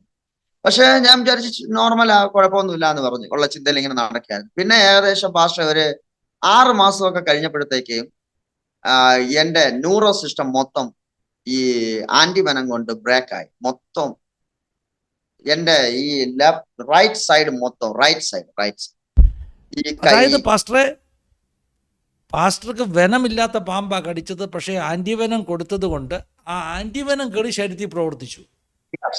എക്സാക്ട്. എക്സാക്ട്. അങ്ങനെ അത് പക്ഷെ ഇപ്പോഴാണ് നമ്മളത് മനസ്സിലാക്കുന്നത്. ഞാൻ 27 ദിവസം ട്രിവാൻഡ്രത്ത് ആയുർവേദ ഹോസ്പിറ്റലിൽ കിടന്ന ആ സമയത്താണ് അവർ പറയുന്നത്, നിങ്ങൾ ആ കടിച്ച പാമ്പിന് വിഷമില്ല, നിങ്ങൾ എടുത്ത ഡോസ് പാമ്പിന്റെ വിഷം. നമുക്കിപ്പോ പനിയുടെ മരുന്ന് കുടിച്ചു കഴിഞ്ഞാൽ 3 ദിവസം കുടിച്ചു കഴിഞ്ഞാൽ അത് പ്രോബ്ലം അല്ലേ, അതുപോലെയുള്ള പ്രോബ്ലംസ് ആണ്. അവർ എന്നെ മനസ്സിലാക്കി അങ്ങനെയാണ്. അപ്പൊ അങ്ങനെ ആന്റിവെനം എടുത്തു. ആ ഒരു ഇതില് എനിക്ക് സൈഡ് എഫക്റ്റ് ആയിട്ട് എന്റെ മൊത്തം ഈ സൈഡ് മൊത്തം മീൻസ് പറയുകയാണെങ്കിൽ എനിക്ക് നടക്കാൻ പറ്റാതെ ആയിപ്പോയി. ഞാൻ ഈ കുഞ്ഞുങ്ങൾ മുട്ടയിൽ എഴഞ്ഞ് പോകുന്ന പോലെ ബാത്റൂമിലൊക്കെ പോകുന്ന വൈഫിനെ ഞാൻ ഇങ്ങനെ പിടിക്കുക, വൈഫിനെ ഇങ്ങനെ ഈ കൈ കൊണ്ട് ഞാൻ ഇങ്ങനെ പിടിക്കാൻ നോക്കും. അപ്പൊ ഈ സൈഡ് പവർ ഇല്ലാത്തതുകൊണ്ട് ഇപ്പുറത്തെ സൈഡ് കൊണ്ട് പിടിക്കുമ്പോഴത്തേക്ക് അവള് ഇങ്ങനെ മടങ്ങി പോവുക, മീൻസ് അവളെ കൊണ്ട് പറ്റുന്നില്ല. അപ്പോഴും ഞാൻ 80 കിലോ ഉണ്ട് പക്ഷേ 80 കിലോ 80 കിലോ അന്ന് ഹോസ്പിറ്റലിൽ എന്നെ തൂക്കി നോക്കുന്നുണ്ട്. 80 കിലോ ആ വെയിറ്റ് അനുസരിച്ചാണ് അവർ എനിക്ക് ആന്റിവെനം എടുക്കുന്നത്. അത് കഴിഞ്ഞ് പക്ഷേ കുറച്ച് ദിവസങ്ങൾ കഴിഞ്ഞപ്പോൾ എനിക്ക് നടക്കാൻ പറ്റാതെയായി. കാലിന്റെ മുട്ടിന് വേദനയായി, കൈമുട്ടിന് വേദനയായി, എല്ലാ ജോയിന്റ്സിനും പെയിനായി. പിന്നെ പെട്ടെന്ന് ഞാൻ IFGMൽ റിക്വസ്റ്റ് ചെയ്യുന്നു, നാട്ടിൽ പോകുന്നു. ട്രീറ്റ്മെന്റിന്റെ ഭാഗമായിട്ട് 27 ഡേയ്സ് ഞാൻ അവിടെ നാട്ടിലെ ഒരു ഹോസ്പിറ്റലിലെ മീൻസ് ആയുർവേദ പൂജപ്പര എന്ന് പറയുന്ന സ്ഥലത്ത് ആയുർവേദ ഹോസ്പിറ്റലിൽ അഡ്മിറ്റ് ആയിരുന്നു. ആ സമയത്ത് പാസ്റ്റർ നമ്മളെല്ലാവരും പ്രസംഗിക്കുന്നവരാണ്. ഞാനും പ്രസംഗിക്കുന്ന ആളാണ്, പാസ്റ്ററും പ്രസംഗിക്കുന്ന ആളാണ്, ഈ കേൾക്കുന്നവരും പലരും ഒക്കെ പ്രസംഗിക്കുന്ന ആളാണ്. അപ്പൊ എന്ത് ചെയ്യുന്നത്, നമ്മളെല്ലാവരും പ്രസംഗം കേൾക്കുമ്പോൾ എന്ത് ചെയ്യുന്നറിയാമോ, ദാവീദും ഗോലിയാത്തും വരുമ്പോ എന്ത് ചെയ്യുന്നറിയാം, നമ്മളെല്ലാവരും കയറി അങ്ങ് ദാവീദാവും. ഗോലിയത്താവും ഒറ്റ മനുഷ്യൻ ചർച്ചിൽ കാണത്തില്ല, പാസ്റ്ററും കാണത്തില്ല, വിശ്വാസിയും കാണത്തില്ല, വ്യഭിചാരി ആയാലും ഏത് പാവി ആയാലും ഒറ്റ മനുഷ്യൻ കാണത്തില്ല. ആകാനെ കുറിച്ചും ഞാൻ ഇടയ്ക്കങ്ങ് ഇതങ്ങ് പറഞ്ഞു പോവുക. ആകാനെ കുറിച്ച് നമ്മൾ പ്രസംഗിക്കുകയാണെങ്കിൽ ആരും ആകാനായിട്ട് ഒറ്റ മനുഷ്യനും ആകാനായിട്ട് കാണത്തില്ല. പക്ഷെ എന്റെ കാര്യം ഞാൻ പറഞ്ഞു, ദാവീദും ശൗലും പറഞ്ഞാൽ സഭയിലുള്ളവർ മുഴുവൻ ദാവീദ്, അവരെ എതിർക്കുന്നവർ മുഴുവൻ ശൗല്. അത് എല്ലാരും ദാവീദാകും. ചർച്ചിൽ മൊത്തം പേര് ദാവീദാകും, ശൗലാകാൻ ആരുമില്ല.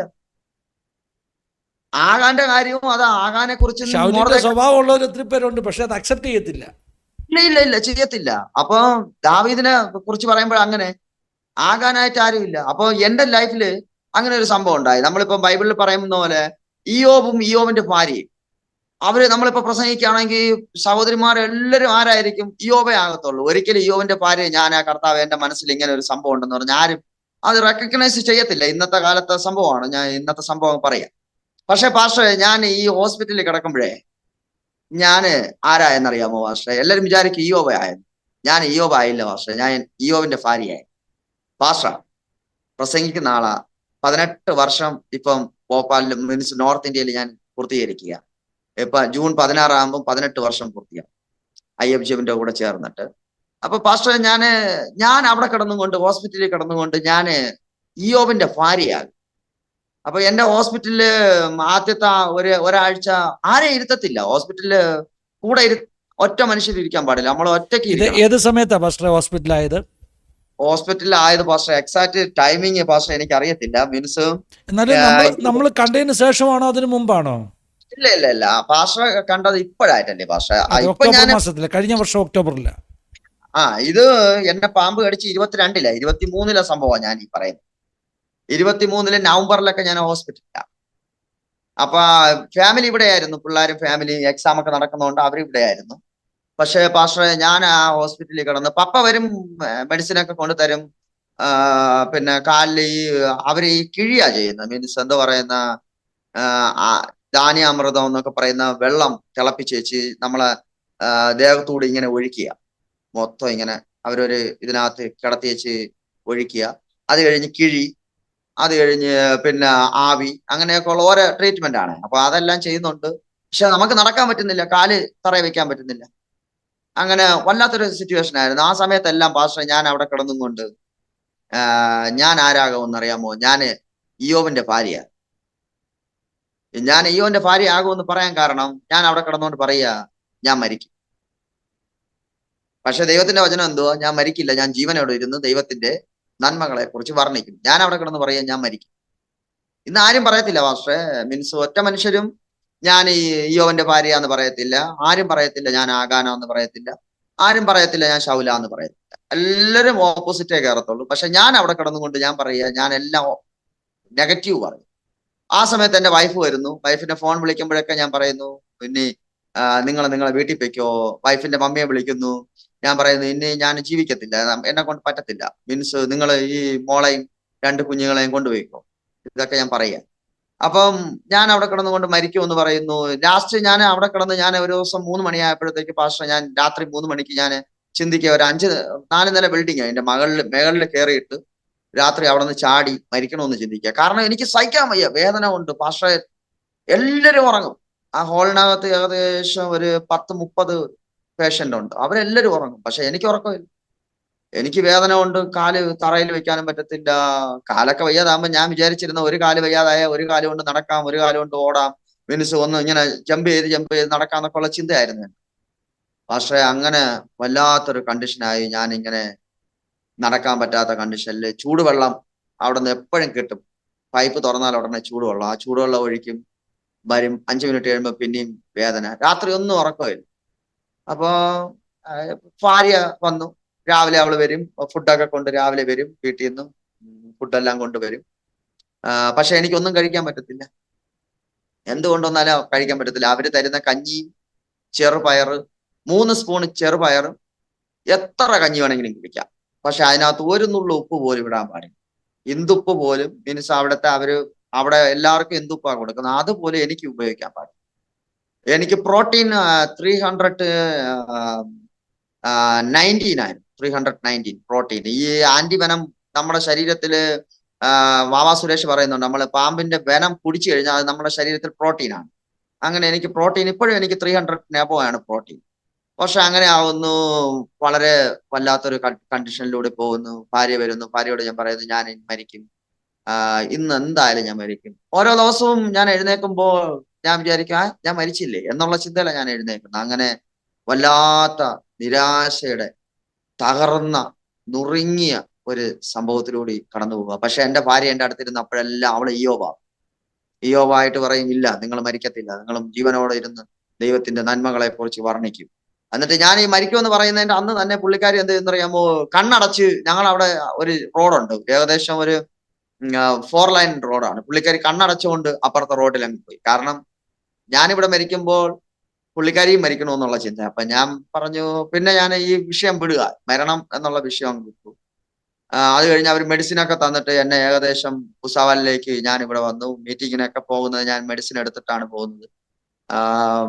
ഒടുക്കം ലാസ്റ്റ് 1 മാസം കഴിഞ്ഞ് പിന്നെ ഞാൻ ഹോസ്പിറ്റലിൽ ചെല്ലുമ്പോൾ 1 മാസത്തെ മെഡിസിൻ കഴിച്ചേച്ച് ഹോസ്പിറ്റലിൽ ചെല്ലുമ്പോൾ 80 കിലോയിൽ നിന്ന് 49 കിലോയായി എന്റെ വെയിറ്റ്. പിന്നെ ആ ഹോസ്പിറ്റലിൽ നിന്ന് മരുന്നൊക്കെ മേടിച്ച് കഴിച്ചുകൊണ്ടിരിക്കുകയായിരുന്നു. പക്ഷെ എനിക്ക് ഒരു സുഖമില്ല. മരണത്തിന്റെ ആ ഒരു നിഴല് എന്റെ ജീവിതത്തിൽ ഉണ്ടായിരുന്നു. മരിക്കും എന്ന് തന്നെയാണ് എന്റെ ഉള്ളിലെ ഒരു ചിന്ത. മരണം എന്തായാലും എന്നെ വീഴും, മരിച്ചു പോകും, ഞാൻ ജീവനോടെ ഇരിക്കത്തില്ല എന്നുള്ള ചിന്തയായിരുന്നു. പക്ഷെ ഞാൻ എപ്പോഴും കണ്ണു തുറന്നാലും എന്റെ ഭാര്യ എന്റെ കാൽ കീഴിൽ ഇരുന്ന് പ്രാർത്ഥിക്കും. എപ്പോഴും പ്രാർത്ഥിക്കുന്ന ഒരു ഭാര്യയായിരുന്നു. അങ്ങനെ ഒരു സംഭവമാണ്. അങ്ങനെയൊക്കെ ഇരിക്കുന്ന സമയത്ത് ഒരു ദിവസം രാവിലെ 3 മണിയായപ്പോഴത്തേക്ക്, വെളുപ്പിന് 3 മണിക്ക് എന്റെ അനിയൻ എന്നെ നോക്കുമ്പോൾ ഞാൻ ഇരുന്ന് കരയുന്നു. ഭയങ്കരമായിട്ട് കരയുന്നു. കാരണം എനിക്ക് കാലിന്റെ മുട്ട് ഭയങ്കര വേദനയും, കരയുന്നു. അവന് എവിടെ പോയിട്ട് രാവിലെ 7 മണിയായപ്പോഴത്തേക്ക് രണ്ടാമത്തെ ആളിനെയും കൂടെ വിളിച്ചോണ്ട് വന്ന് എന്നെ ഇങ്ങനെ കുഞ്ഞുങ്ങളെ എടുക്കുന്നത് പോലെ 2 കൈയിലേക്ക് എടുത്ത് നേരെ റഷ്യയിൽ കൊണ്ടുവന്ന് വെച്ച് എന്നെ ഒരു ഹോസ്പിറ്റൽ. അതുവരെ ഞാൻ ആയുർവേദ മരുന്നായിരുന്നു കഴിച്ചുകൊണ്ടിരുന്നത്. ഹോസ്പിറ്റലിൽ കൊണ്ട് അവര് കാല് പിടിച്ച് നോക്കിയിട്ട് പറഞ്ഞു, അയ്യോ ഇത് ലിഗമെന്റ് പൊട്ടിയതാണോ മോനെ, ഈ ലിഗമെന്റ് പൊട്ടിയതിനും വെച്ചോണ്ട് ഇത്രയും മാസം ഇങ്ങനെ കിടന്നോടോ എന്നൊക്കെ ചോദിച്ചു. പെട്ടെന്ന് മെഡിക്കൽ കോളേജിൽ വിട്ടു. അവിടെ പോയപ്പോ അവർ പ്ലാസ്റ്റർ ഇട്ടു. പ്ലാസ്റ്റർ ഇട്ടേച്ച് പാസ്റ്ററേയും 7 ദിവസം കഴിഞ്ഞിട്ട് എനിക്ക് വേദനയ്ക്ക് കുറവില്ല. അവര് കുത്തി പരിശോധിക്കണമെന്നാ പറയുന്നത്. മെഡിക്കൽ കോളേജിൽ കുത്തി പരിശോധിക്കണമെന്നാ പറയുന്നത്. അതെന്റെ മുട്ട് കാണിക്കാൻ പറ്റാത്തോണ്ട് ഞാൻ പറയുക, ഈ മുട്ട് നമ്മളെ ഇങ്ങനെ പിടിച്ച് കിടത്തി വെച്ച് പച്ചയ്ക്ക് പപ്പയും 2 സഹോദരന്മാരും 3 ഡോക്ടർമാരുമായിട്ട് എന്നെ പിടിച്ചിട്ടുണ്ട്. കാലിങ്ങനെ നിവർത്തി വെച്ചേച്ച് ഈ കാലിന്റെ മുട്ടുണ്ടല്ലോ ഇങ്ങനെ വലിച്ചു പൊക്കും കൈകൊണ്ട് വലിച്ചു പൊക്കി വെച്ച് അതിനകത്തേക്ക് ഒരു സൂചി, നല്ല ഈ പിന്നെ എന്ത് പറയുന്ന നമുക്ക് നമ്മുടെ ശരീരത്തിൽ എടുക്കുന്ന ഇഞ്ചക്ഷൻ എടുക്കുന്ന സൂചി അല്ല, ഇച്ചിരി കൂടെ കട്ടിയുള്ള കമ്പി സൂചി, നല്ലൊരു സൂചി അകത്തോട്ട് കയറ്റും. അപ്പോഴൊക്കെ നമ്മൾ സ്വർഗം കാണുന്ന ഒരു പ്രതീതിയാണ്. നിലവിളിച്ചാലും ഒന്നും അവർ വിടത്തില്ല, അനിയന്മാരും ആരും വിടത്തില്ല. അതിനകത്തുനിന്ന് 3 സിറിഞ്ച് ഫ്ലൂയിഡ് എടുത്ത് അവര് ചെക്ക് ചെയ്തു, ക്യാൻസർ ആണോ എന്ന്, ബോൺ ക്യാൻസർ ആണോ എന്ന്, പിന്നെ അത് കഴിഞ്ഞ് വെച്ച് മജ്ജ ക്യാൻസർ ആണോ, പിന്നെ മാംസ ക്യാൻസർ ആണോ, എത്രയോ പാത്തോളജിയിൽ എത്രയോ രീതിയിലുള്ള ക്യാൻസർ ആണോ എന്ന് ചെക്ക് ചെയ്തു. അപ്പൊ അതൊന്നും അല്ല, ഈ മെഡിസിൻ IV ആയിട്ട് മീൻസ് ഞരമ്പിലൂടെ ഇഞ്ചക്ഷൻ മരുന്ന് തന്നു കഴിഞ്ഞാൽ പോകുമെന്ന് പറഞ്ഞു. ഒരു 7 days ഞരമ്പിലൂടി ഇഞ്ചക്ഷൻ തന്നു. മാറുന്നില്ല, നടക്കാൻ പറ്റത്തില്ല. ബാത്റൂമിൽ പോകുന്നതൊക്കെ ഞാൻ വീൽ ചെയറിനകത്ത് ഇരിക്കുന്നു, അനിയന്മാർ എന്നെ കൊണ്ടുപോകുന്നു, വൈഫ് കൊണ്ടുപോകുന്നു. അങ്ങനെയൊക്കെയാണ്. അങ്ങനെയൊക്കെ ഉള്ള കണ്ടീഷനായി. ഉടനെ അവര് പറഞ്ഞു, ഇല്ല ഇത് ഓപ്പറേഷൻ ചെയ്താലേ പറ്റൂ. അവർ ഓപ്പറേഷൻ ചെയ്തു.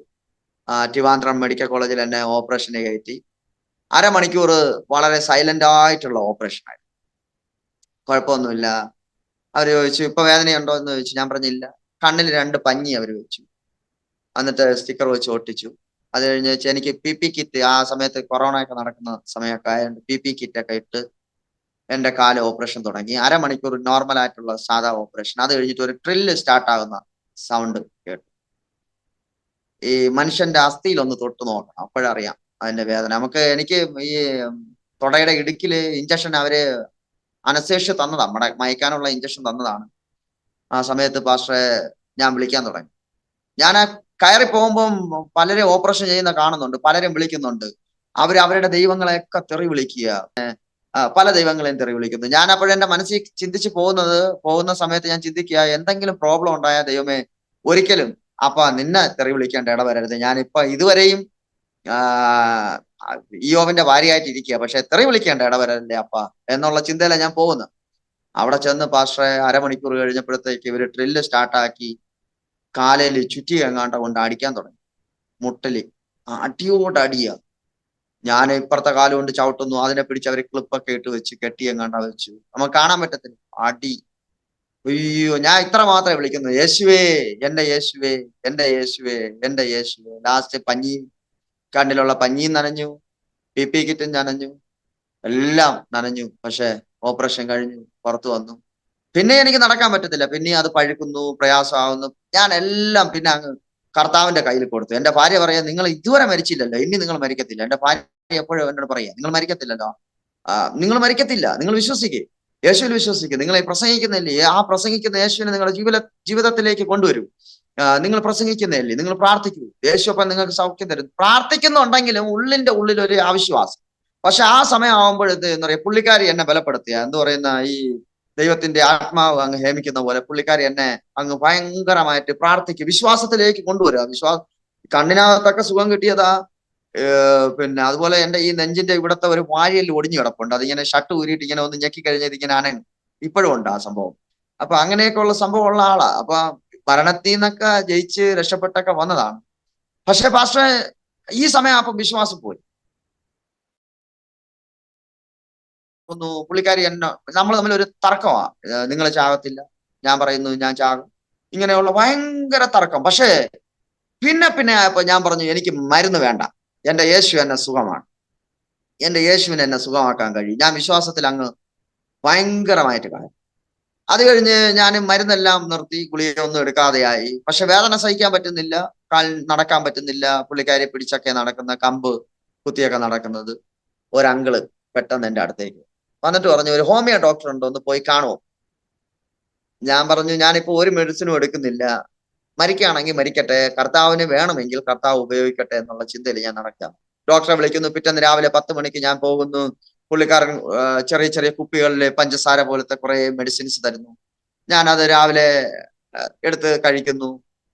5 എണ്ണം കഴിക്കുന്നു, 6 എണ്ണം കഴിക്കുന്നു. അപ്പൊ നമ്പരാ, 1 കഴിക്കുന്നു, 2 കഴിക്കുന്നു, 9 കഴിക്കുന്നു, 13 കഴിക്കുന്നു, 18 കഴിക്കുന്നു, ഉച്ചയ്ക്ക് കഴിക്കുന്നു, വൈകുന്നേരം കഴിക്കുന്നു. പക്ഷെ ഇതെല്ലാം കഴിക്കുമ്പോ എന്റെ ആ വിശ്വാസം ഉള്ളിൽ വന്നപ്പോ ഈ മരുന്നും ഫലിക്കാൻ തുടങ്ങി. എനിക്ക് സുഖമായി. ഞാൻ പിന്നെ തിരിച്ച് അവിടെ നിന്ന് സുഖമായി, നല്ല സുഖമായി, നടന്ന് ഭുസാവാലിൽ വന്നു. പക്ഷേ കട്ടിലിൽ കടന്നു കഴിഞ്ഞാൽ തിരിയാൻ പറ്റത്തില്ല, നിവരാൻ പറ്റത്തില്ല. എനിക്ക് ആ സമയം കൊണ്ട് റുമാറ്റഡ് ആർത്രൈറ്റിസ് ആയി. റുമാറ്റഡ് ആർത്രൈറ്റിസ് മീൻസ്, റുമാറ്റഡ് ആർത്രൈറ്റിക്സ് എന്ന് പറഞ്ഞാല് ആമവാദം, മലയാളത്തിൽ ആമവാദം. റുമാറ്റഡ് ആർത്രൈറ്റിസ് ആയിട്ട് മാറി. പാമ്പിന്റെ ആന്റിവനം അതെന്റെ ശരീരത്തിൽ അങ്ങനെ ഒരു റിയാക്ഷൻ ആയിട്ട് മാറി. പിന്നെ ഈ യൂറിക് ആസിഡ് കൂടി. എനിക്ക് RR കൂടുതലായിരുന്നു. എല്ലാം മീൻസ് ഒത്തിരി മെഡിക്കൽ സംബന്ധമായിട്ട് ഒത്തിരി സംഭവങ്ങൾ കൂടുതൽ. ആ സമയത്ത് ഞാൻ ഈ പഞ്ചസാര പോലത്തെ ഈ ഹോമിയോ മരുന്ന് എടുക്കുന്നു. ഹോമിയോ മരുന്ന് എടുത്തെടുത്ത് ഡോക്ടറെ വിളിക്കും. ഡോക്ടറെ ഇന്ന ഭാഗത്ത് വേദന, ഇന്ന കഴിക്കാൻ പറ്റുന്നില്ല, നടക്കാൻ പറ്റുന്നില്ല. അപ്പൊ ഞാൻ ഒരു ദിവസം എന്ത് ചെയ്യുന്നറിയാമോ, ഞാൻ കർത്താവിന്റെ അടുത്ത് പറഞ്ഞു, കർത്താവ് ഞാൻ ഉപവസിക്കാൻ പോവാ, ഞാന് ഒരു 3 ദിവസം ഉപവസിക്കാൻ പോവാ, കർത്താവ് എന്നെ നീ ശക്തീകരിക്കണം. ഞാൻ രാവിലെയും ഉച്ചയ്ക്കും മരുന്ന് കഴിക്കത്തില്ല, വൈകുന്നേരം ഇതിന്റെ ഗുളിക കഴിക്കും. കാരണം രാത്രി ഉറങ്ങണമെന്നുള്ള ചിന്ത കൊണ്ട് ഞാൻ പറയാ, കർത്താവിന്റെ അടുത്ത് പറയാ. കർത്താവിന് അറിയാലോ, ഞാൻ കർത്താവിനെ പറ്റിച്ചിട്ട് പറയാണ് വൈകുന്നേരം ഞാൻ കഴിക്കും, പക്ഷെ രാവിലെ ഉച്ചയ്ക്ക് ഞാൻ കഴിക്കത്തില്ല. അപ്പൊ കർത്താവ് നമ്മുടെ ഉള്ളിലെ ചിന്തയും നമ്മുടെ ചിന്താ മണ്ഡലങ്ങളെ എല്ലാം അറിയുന്ന എന്നറിയാം. വൈകുന്നേരം ആയപ്പോ എന്നെ ഗുളിക കഴിപ്പിക്കാൻ അങ്ങ് മറപ്പിച്ചു. ആ ഉപവാസം ഞാൻ ഏകദേശം 21 ദിവസം മരുന്നെടുക്കാതെ ഫുള്ളായിട്ട് ഉപവസിച്ചു. കഴിഞ്ഞ വർഷം ഏകദേശം ഓഗസ്റ്റ് മാസത്തിലെ ഉപവസിച്ചു. അന്ന് തൊട്ട് ഇപ്പോൾ ഈ ഏപ്രിൽ വരെ 1 വർഷത്തിൽ പരമായി ഞാൻ ഒരു മെഡിസിനും, പനിക്കാകട്ടെ, പനി വന്നാൽ പോലും മെഡിസിൻ എടുക്കത്തില്ല, ഒറ്റ മരുന്നും എടുക്കത്തില്ല. ജീവിക്കുന്ന യേശു എന്നെ സുഖമാക്കി. ഇപ്പൊ അന്ന് ഞാൻ ഇവിടെ കൂടെ മൊണ്ടി എന്റെ മുടന്തനായിട്ട് എന്റെ ഭാര്യയുടെ കൈ പിടിച്ച്, എന്റെ മൂത്ത മോന്റെ കൈ പിടിച്ച് ഒക്കെ ഞാൻ ഈ റോട്ടിൽ കൂടെ അങ്ങോട്ടും ഇങ്ങോട്ടും പോകുന്ന. അപ്പൊ എനിക്ക് നാണക്കേടാ, വെളിയിറങ്ങാൻ നാണക്കേടായിരുന്നു. കാരണം ഇത്രയും അട്ടക്കട്ടയായിട്ട് നല്ല ഒരു ജവാനായിട്ട് ഇവിടെ വന്നു, രോഗിയായി, മരിക്കാറായി, അങ്ങനെ ഒരു സംഭവമായി.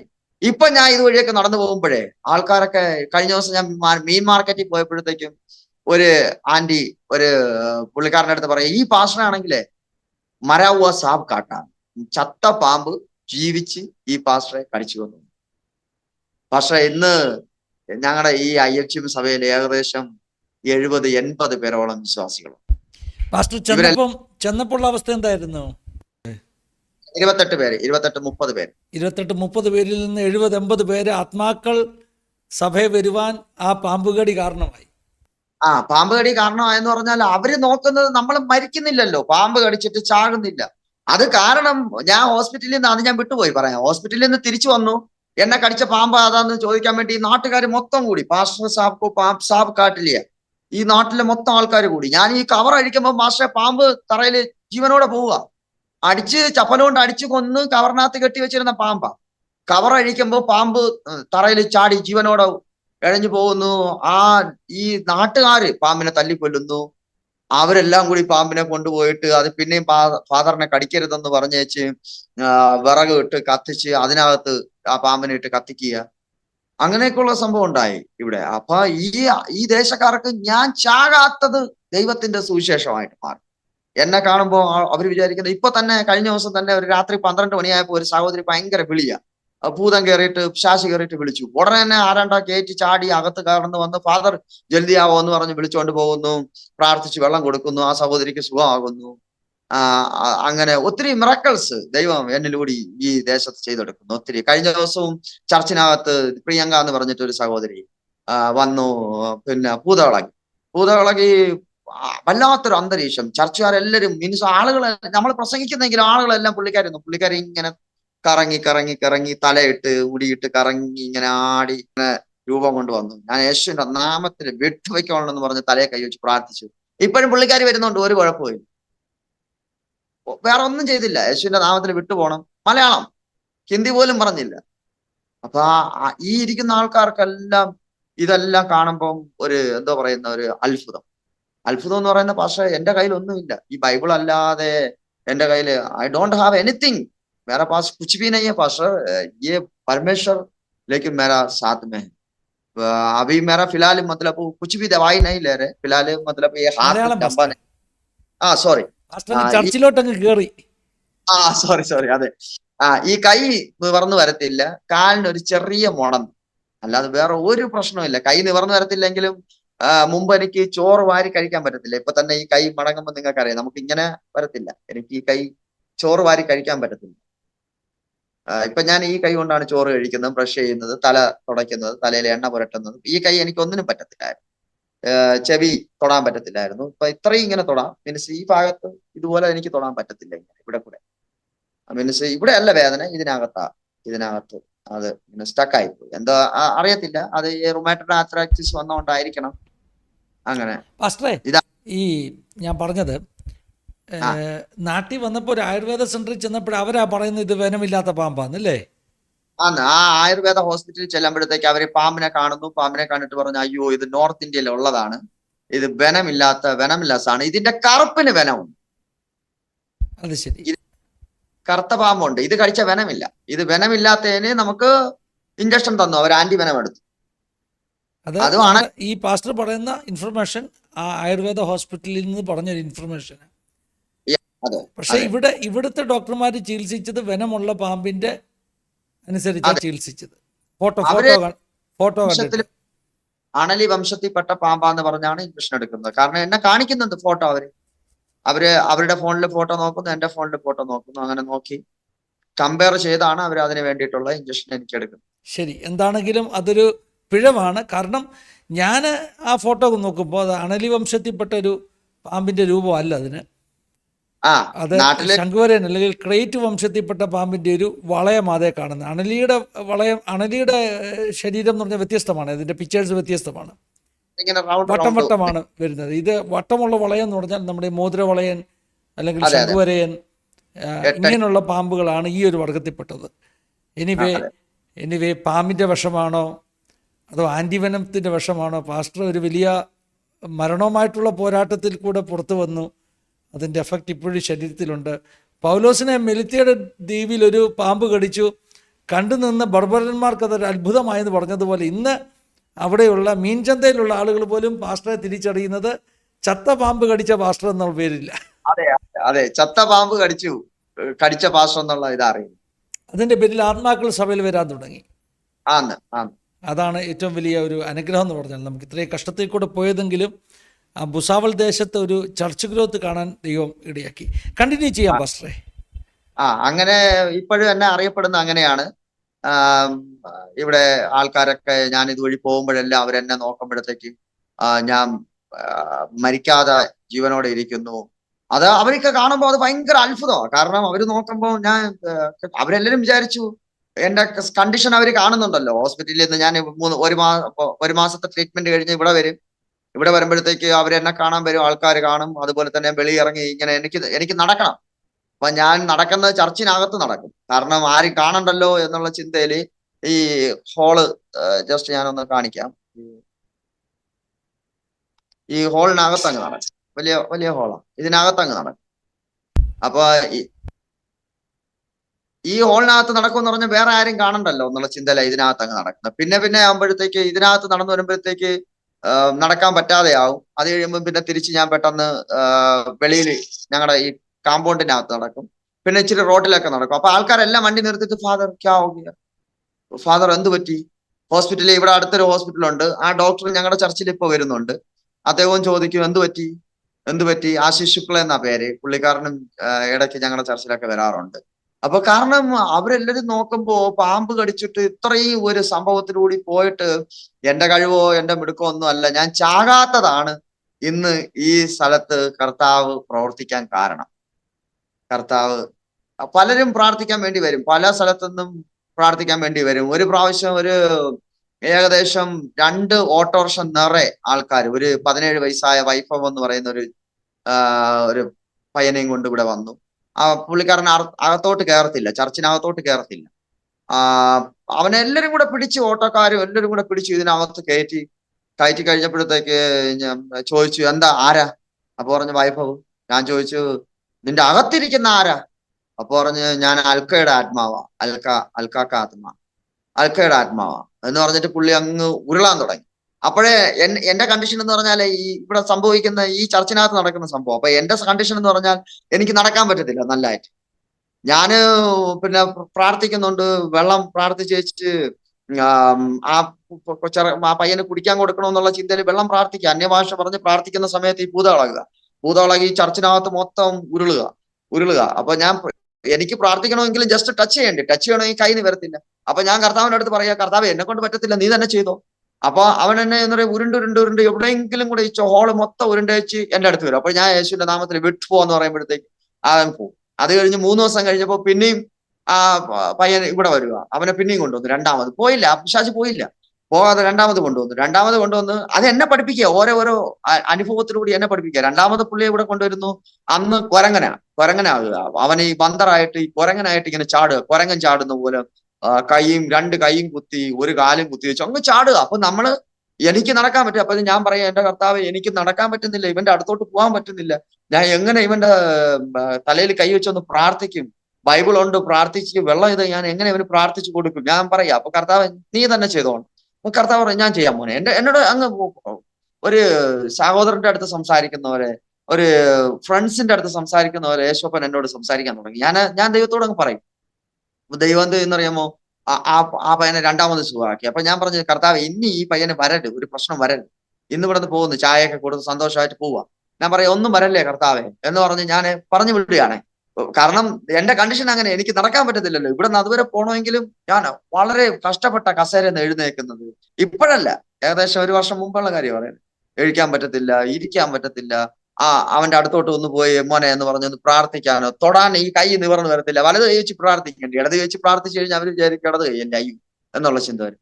അത് കഴിഞ്ഞ് 3ാമത് ഈ പയ്യന് വീട്ടിൽ വെച്ച് ഈ സെയിം പിശാച് കയറിയിട്ട് എന്ത് എന്നറിയാമോ, അവൻ ബാത്റൂമിൽ നിന്ന് വെളിയിറങ്ങിയപ്പോഴത്തേക്ക് അവന് പിശാച് കയറിയിട്ട് പറഞ്ഞു 4 മണിയാവുമ്പോ ഈ 17 വയസ്സായ കുഞ്ഞിനെയും കൊണ്ടുപോകും, ഇവനെ കൊണ്ടുപോകാനാ വന്നിരിക്കും. അപ്പൊ അവര് പറഞ്ഞു പാസ്റ്ററെ പെട്ടെന്ന് പറഞ്ഞേ, അവര് വിളിക്കുക, ഫോൺ ചെയ്യുക, പാസ്റ്ററെ പെട്ടെന്ന് വാ. ഞാൻ പറഞ്ഞു പെട്ടെന്ന് വരട്ടെ എന്നാ അവര് ചോദിക്കുന്നത്. ഞാൻ പറഞ്ഞു വേണ്ട, ഇങ്ങോട്ട് വരണ്ട, വന്നു കഴിഞ്ഞാൽ ഇവിടെ ഇത്രയും ഓടണ്ടേ, എനിക്ക് പറ്റത്തില്ലല്ലോ. അപ്പൊ ഞാൻ മനസ്സിൽ പറയുക, ഞാൻ പുള്ളിക്കാരിയോട് പറഞ്ഞു, മനസ്സിൽ പറയുക, ഫോൺ സ്വിച്ച് ചെയ്യുന്ന സമയത്ത് ഞാൻ മനസ്സിൽ പറയുക, ഞാൻ ഈ പ്രാവശ്യം അങ്ങോട്ട് പോകും.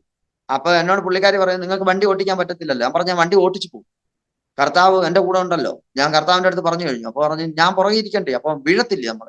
പറഞ്ഞില്ല, 5 കിലോമീറ്റർ ഉണ്ട്. ഞാൻ പറഞ്ഞു ഞാൻ വണ്ടി ഓട്ടി.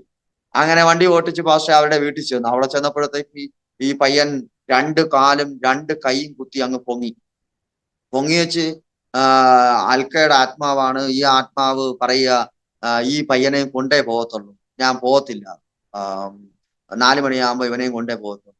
പൊങ്ങി വെച്ച് തറയിൽ ഞാൻ എന്റെ 2 വിശ്വാസിയും കൂടെ ഉണ്ട്, എന്റെ ഭാര്യയുണ്ട്, അവരുടെ ആ ഏരിയയിൽ പെട്ട ഏകദേശം 10-20 പേര് അതിനകത്ത് ഇരിപ്പുണ്ട്. എല്ലാം കൂടി 10-30ഓളം ആൾക്കാർ അവിടെ ഇരിപ്പുണ്ട്. അപ്പൊ അതിന്റെ ഇടയിലാണ് ഇവന് വേണ്ടി പ്രാർത്ഥിച്ചു തുടങ്ങിയപ്പോ എന്ത് പറയുമ്പോ ഇവനിങ്ങനെ കൈയും കാലും തറയിൽ തൊടാതെ പൊങ്ങി, കറക്റ്റ് റൗണ്ട് ആയിട്ട് തറയിൽ തൊടാതെ പൊങ്ങി. ഞാൻ പറഞ്ഞ യേശുവിന്റെ നാമത്തിൽ നിന്നെ ശാസിക്കുന്നു, വിട്ടുവെക്കോളണം സാത്താനെ എന്ന് പറഞ്ഞു പ്രാർത്ഥിച്ചു കഴിഞ്ഞപ്പോ താഴെ വീണിട്ട് പറഞ്ഞു ഞാൻ പോകത്തില്ല. വീണിട്ട് പറയാ ഞാൻ പോകത്തില്ല. അപ്പൊ ഞാൻ പറഞ്ഞു നിനക്ക് എന്തോ വേണം, നീ എവിടെ നിന്ന് വന്നു? അപ്പൊ ദൈവത്തിന്റെ ആത്മാവ് എന്റെ ഉള്ളിൽ പറയാ, അവൻ തന്നെ പറയുക. അവനോട് ചോദിച്ചപ്പോ പറഞ്ഞു എനിക്ക് മെറക്ക് ജഹാദിയ ഇസ്ലേമേ അന്തറായ, എനിക്ക് എന്തോ പറയാ മലയാളത്തിൽ, എനിക്ക് സ്ഥലം തന്നു, ഞാൻ അതുകൊണ്ട് അകത്ത് വന്നത്. അപ്പൊ ഞാൻ ചോദിച്ചു ഇവിടെ എന്തോ ഇരിപ്പുണ്ട്, എന്തെങ്കിലും വിഗ്രഹങ്ങളോ ഫോട്ടോകളോ എന്തെങ്കിലും ഇരിപ്പുണ്ടോ? അപ്പൊ പറഞ്ഞു ഒന്നുമില്ല, ഞങ്ങള് ഒന്നും വെച്ചിട്ടില്ല, ഒരു സാധനം വെച്ചിട്ടില്ല. അപ്പൊ ഉടനെ തന്നെ അവിടെ ഒരു പുറകിലായിട്ട് ഒരു അമ്മച്ചി ഇരിപ്പുണ്ട്. അമ്മച്ചി പറഞ്ഞു പാസ്റ്റർ സാബ്, ഒരു ബോട്ടില് ബാബ തന്ന ഒരു ബോട്ടില് വെള്ളവും അയാൾ തന്ന തകിട് ബാത്റൂമിന്റെ സൈഡിൽ കെട്ടിയിട്ടുണ്ട്. അത് തിരിച്ച് അവിടെ നിന്ന് ഇറങ്ങി വന്നപ്പോഴാണ് ഈ തകിട് കണ്ടപ്പോഴാണ് പിന്നെ മൂന്നാമത് ഈ പിശാച് കയറുന്നത്. അപ്പൊ അവര് പറഞ്ഞു, ഞാൻ പറഞ്ഞു ഓക്കെ. അപ്പൊ ഞാൻ പറഞ്ഞു അതിഞ്ഞ് കൊണ്ടുവരാൻ പറഞ്ഞു. എന്നിട്ട് ആ ബോട്ടിൽ തുറന്നിട്ട് ഞാൻ പറഞ്ഞു ഇത് കൊണ്ടുപോയി വെളിയിൽ ഒഴിച്ച് കളഞ്ഞേക്ക്, ആ തകിടും അവിടെ ഒരു നാളി ഉണ്ടല്ലോ അതിനകത്തോട്ട് ആ ഓടയിലോട്ട് എന്നിട്ടേക്കാൻ പറഞ്ഞു. വന്നു പ്രാർത്ഥിച്ചപ്പോ പറഞ്ഞു ഞാൻ ടിവിയും കൊണ്ട് പോവാം, ഒരു പോർട്ടബിൾ ഒരു കുഞ്ഞു ടി വി ഇരിക്കുക, ജായെങ്കിൽ പോകാം, പക്ഷെ എനിക്ക് ഈ ടി വി കൂടെ വേണം, ടി വി ഞാൻ പൊട്ടിച്ചിട്ട് പിക്കോളാം. ഞാൻ പറഞ്ഞു ഒരു സാധനം നഷ്ടപ്പെടുത്താൻ പറ്റത്തില്ല, യേശുവിന്റെ നാമത്തിന് വിട്ടുപോയിക്കോണ്ടോ എന്ന് പറഞ്ഞ് പ്രാർത്ഥിച്ചു. അടുത്ത ഞായറാഴ്ച അവര് 9 പേര് ഈ ചർച്ചിൽ വന്നു. 2 ഓട്ടോറിക്ഷ വിളിച്ച് 9 പേര് ഈ ചർച്ചിൽ വന്നു. ഏകദേശം ഒരു മാസത്തോളം അവർ വന്നു കഴിഞ്ഞിട്ട് അവർക്ക് അവിടെ നിന്ന് വരാൻ വേണ്ടി, പാവപ്പെട്ട ആൾക്കാരാ, ഗല്ലിയിൽ താമസിക്കുന്ന വളരെ പാവപ്പെട്ടവർ, അവർക്ക് ഓട്ടോ കൂലി കൊടുക്കാനോ വണ്ടിക്കൂലി കൊടുക്കാനോ ഒന്നും ഇല്ലാത്തതുകൊണ്ട് നമുക്കും അവരെ ഇങ്ങോട്ട് കൊണ്ടുവരണമെന്ന് ആഗ്രഹമുണ്ട്. പക്ഷെ അവരുടെ എല്ലാ ഞായറാഴ്ച നമ്മൾ 200 രൂപ അവർക്ക് വണ്ടിക്കൂലി. അപ്പൊ ആ ഒരു കാര്യമൊക്കെ വന്നപ്പോഴത്തേക്ക് പിന്നെ അവരവിടെ അടുത്തൊരു ചർച്ചിൽ പോകുന്നുണ്ട്. ഞാൻ പറഞ്ഞു ശനിയാഴ്ചയൊക്കെ വന്ന് ഒരു ആരാധന വേണമെങ്കിൽ അവിടെ നടത്താമെന്ന് പറഞ്ഞു. അപ്പൊ ആ ഏരിയയിൽ ഇച്ചിരി പ്രോബ്ലം ഉള്ളതാണ്, അതുകൊണ്ട് അങ്ങനെ ചെയ്യാൻ പറ്റത്തില്ല. അത് കഴിഞ്ഞ് ആ ഏരിയയിൽ നിന്ന് തന്നെ കുറെ ആൾക്കാർ രക്ഷപ്പെടുവാനിടയായി. ഒരു ഡോണ്, ഒരു ഭയങ്കര ഒരു ഗുണ്ടയായിട്ട് ഒരു മനുഷ്യനുണ്ടായിരുന്നു. അയാളുടെ വീട്ടില് ആ പുള്ളിയെ വെട്ടിക്കൊന്നു കളഞ്ഞു, കൊന്നു. 6 7 സഹോദരിമാര്, 3 നില ബിൽഡിംഗ് ആവും, ലിഫ്റ്റ് വരെ വീട്ടിനകത്തുണ്ട്, 3 നില ബിൽഡിംഗ്. അതിനകത്ത് ഒരു ദിവസം പോകാനുള്ള അവസരം കിട്ടി. ഏകദേശം 1 മണിക്കൂറോളം അതിനകത്തിരുന്ന് എനിക്കും എന്റെ വൈഫിനും കൂടി ഇരുന്ന് സുവിശേഷം പറയാനും അവരോട് യേശുവിനെ കുറിച്ച് പറയാനും ഒക്കെ ഒത്തിരി ദൈവം എന്നെ ഉപയോഗിച്ചുകൊണ്ടിരിക്കുന്നു. ഇങ്ങനെ എനിക്കൊരു അവസരം തന്ന എല്ലാം നന്ദി പറയുന്നു. ദൈവം ധാരാളമായി അനുഗ്രഹിക്കും. അതെ പാസ്റ്റർ, എന്തായാലും ഒത്തിരി ജീവിതാനുഭവങ്ങളിലൂടെ ജോയ് പാസ്റ്റർ കടന്നുപോയി. വളരെ നിഷ്കളങ്കമായി ആത്മാർത്ഥമായിട്ട് ഒരു സാക്ഷ്യം നമുക്ക് കേൾക്കുവാനിടയായി തീർന്നു. പാസ്റ്ററെ ദൈവം അനുഗ്രഹിക്കട്ടെ, ശുശ്രൂഷകളെ അനുഗ്രഹിക്കട്ടെ. IFGMൻ്റെ എല്ലാ ചർച്ചകളെയും പ്രവർത്തനങ്ങളെയും ദൈവദാസന്മാരെയും ഒക്കെ കർത്താവ് അനുഗ്രഹിക്കട്ടെ എന്ന് പ്രാർത്ഥിക്കുന്നു. പാസ്റ്റർക്ക് തന്നെ നമ്മുടെ വ്യൂവേഴ്സിന് വേണ്ടി ചുരുക്കമായിട്ടൊന്ന് പ്രാർത്ഥിക്കാം കേട്ടോ. അവരുടെ ജീവിതത്തിലൊരു അനുഗ്രഹത്തിന് വേണ്ടി, ഒരു സൗഖ്യത്തിന് വേണ്ടി ഒന്ന് പ്രാർത്ഥിക്കുക. ഇടയ്ക്ക് ഞാൻ പറയുക, പൈശാചിക ശക്തികൾ വെളിപ്പെടുന്ന ശുശ്രൂഷകളൊക്കെ നോർത്ത് ഇന്ത്യയിലെ ശുശ്രൂഷകന്മാരൊക്കെ എപ്പോഴും കാണും. കാരണം ഇവിടെയൊക്കെ ഇങ്ങനെ ഉള്ള ആരാധനകളെ, ഇങ്ങനെയുള്ള പരിചിത വസ്തുക്കൾ എന്ന് പറയും, വീട്ടിൽ എന്തെങ്കിലുമൊക്കെ ഈ അവിടുന്ന് ഇവിടുന്നൊക്കെ കൊണ്ടുവെക്കുന്ന പൈശാചികമായിട്ടുള്ള ബന്ധമുള്ള വസ്തുക്കളൊക്കെ ഇരിക്കുന്നുണ്ട്. ഇവരുടെ മേലൊക്കെ പിശാചിൻ്റെ വലിയ അവകാശവാദങ്ങളാണ്. അപ്പോൾ അങ്ങനെയുള്ള അനുഭവങ്ങൾ ഒത്തിരി ദൈവദാസന്മാർക്ക് നോർത്ത് ഇന്ത്യയിലൊക്കെ ഉണ്ട്.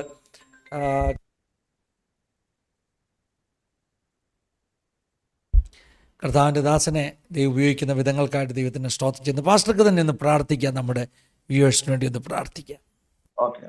പരിശുദ്ധ ദൈവമേ, നല്ല സമയത്തിനായി സ്തോത്രം ചെയ്യുന്നു, സ്തുതിക്കുന്നു കർത്താവെ. ഇത്രത്തോളം സമയം കർത്താവെ അങ്ങയുടെ സാക്ഷിയായി ദൈവമേ ഈ ഹല്ലേലൂയ മീഡിയയിലൂടെ ഫിനി പാസ്റ്ററുടെ കൂടെ ആയിരിക്കുവാൻ ദൈവമേ സഹായിച്ചതിനായി സ്തോത്രം ചെയ്യുന്നു, സ്തുതിക്കുന്നു കർത്താവെ. യേശുപ്പ, ഈ അനുഭവ സാക്ഷ്യം കേൾക്കുന്ന അനേകരുടെ ജീവിതത്തിൽ ദൈവമേ ഹല്ലേലൂയ എന്തെങ്കിലും പ്രയാസങ്ങൾ, എന്തെങ്കിലും പ്രതികൂലങ്ങളിൽ കടന്നു പോകുന്നവർക്ക് യേശുവെ ജീവിക്കുന്ന ഒരു ദൈവം ഇന്നും ഞങ്ങൾക്ക് വേണ്ടി പക്ഷപാതം ചെയ്യുന്നു എന്ന് ഞങ്ങളെ കരുതുന്നു, കാക്കുന്നു.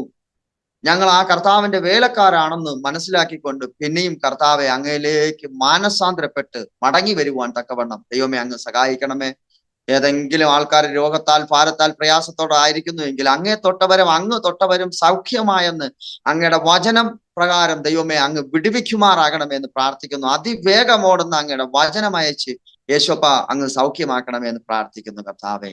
ഹല്ലേലൂയ. അങ്ങേക്ക് അസാധ്യമായി ഒന്നുമില്ല. അസാധ്യങ്ങളെ സാധ്യമാക്കുന്ന ഞങ്ങളുടെ ദൈവം അങ്ങ് പ്രവർത്തിക്കുമാറാകണമെന്ന് പ്രാർത്ഥിക്കുന്നു. ഇത് വർഷങ്ങൾ കഴിഞ്ഞ് കേട്ടാലും കർത്താവെ ഈ വചനം ജീവിക്കുന്നതാണ്, അതിവേഗം ഓടുന്ന വചനമാണ് കർത്താവ്. തൊട്ട് സൗഖ്യമാക്കുമാറാകണമെന്ന് പ്രാർത്ഥിക്കുന്നു കർത്താവെ. ഹല്ലേലൂയ. ഫിന്നി പാസ്റ്ററേയും കുടുംബത്തെയും ഏൽപ്പിക്കുന്നു, മകനെയും മകളെയും വൈഫിനെ ഏൽപ്പിക്കുന്നു കർത്താവെ. അവരുടെ ശുശ്രൂഷ എല്ലാം മാനിക്കണമേ, അനുഗ്രഹിക്കണമേ, ദൈവകൃപ പകരണമേ എന്ന് പ്രാർത്ഥിക്കുന്നു കർത്താവെ. നാൾക്ക് നാൾ ദൈവമേ അങ്ങേക്ക് വേണ്ടി മുതിർന്നു വരുവാൻ, അങ്ങേക്ക് വേണ്ടി എന്തും ഏതുമായി തീരുവാൻ, കർത്താവിന് വേണ്ടി ഈ ചെയ്യുന്ന ദൈവവേലകളൊക്കെയും കർത്താവിന് വേണ്ടി എന്തും ഏതുമായി തീരുവാൻ കർത്താവ് സഹായിക്കണമേ എന്ന് പ്രാർത്ഥിക്കുന്നു കർത്താവ്. വൈകിയ വേളയിൽ അങ്ങയുടെ സന്നിധിയിലേക്ക് ഞങ്ങൾ ഹല്ലേലൂയ കടന്നു വരുന്നു കർത്താവെ. പ്രാർത്ഥനയോടെ അങ്ങയുടെ സന്നിധിയിലേക്ക് കടന്നു വരുന്നു. കർത്താവ് തന്നെ മറുപടി തരുമാറാകണം, ദൈവപ്രവൃത്തി വെളിപ്പെടുത്തണമേ എന്ന് പ്രാർത്ഥിക്കുന്നു. കടഭാരത്താൽ, രോഗത്താൽ, ദുഃഖത്താൽ, ഭാരത്താൽ, പ്രയാസത്താൽ, പ്രതികൂലത്താൽ ഏതെങ്കിലും വിഷയത്തോടെ ഞങ്ങളെ കേൾക്കുന്ന ദൈവമക്കളെ അങ്ങ് ദൈവമേ അവരെ സൗഖ്യമാക്കുവാൻ, അവരുടെ വിഷയത്തിന് പരിഹാരകനായി ഏക ഉത്തരം ക്രിസ്തു, ഏക ഉത്തരം ക്രിസ്തു. ദൈവമേ അങ്ങല്ലാതെ മറ്റൊരു ഉത്തരം ഇല്ല കർത്താവെ. അങ്ങ് പ്രവർത്തിക്കുമാറാകണമേ എന്ന് പ്രാർത്ഥിക്കുന്നു. പ്രാർത്ഥന യാചന കേട്ടനായി സ്തോത്രം, യേശു കർത്താവിന്റെ നാമത്തിൽ തന്നെ, ആമേൻ. ആമേൻ, ആമേൻ.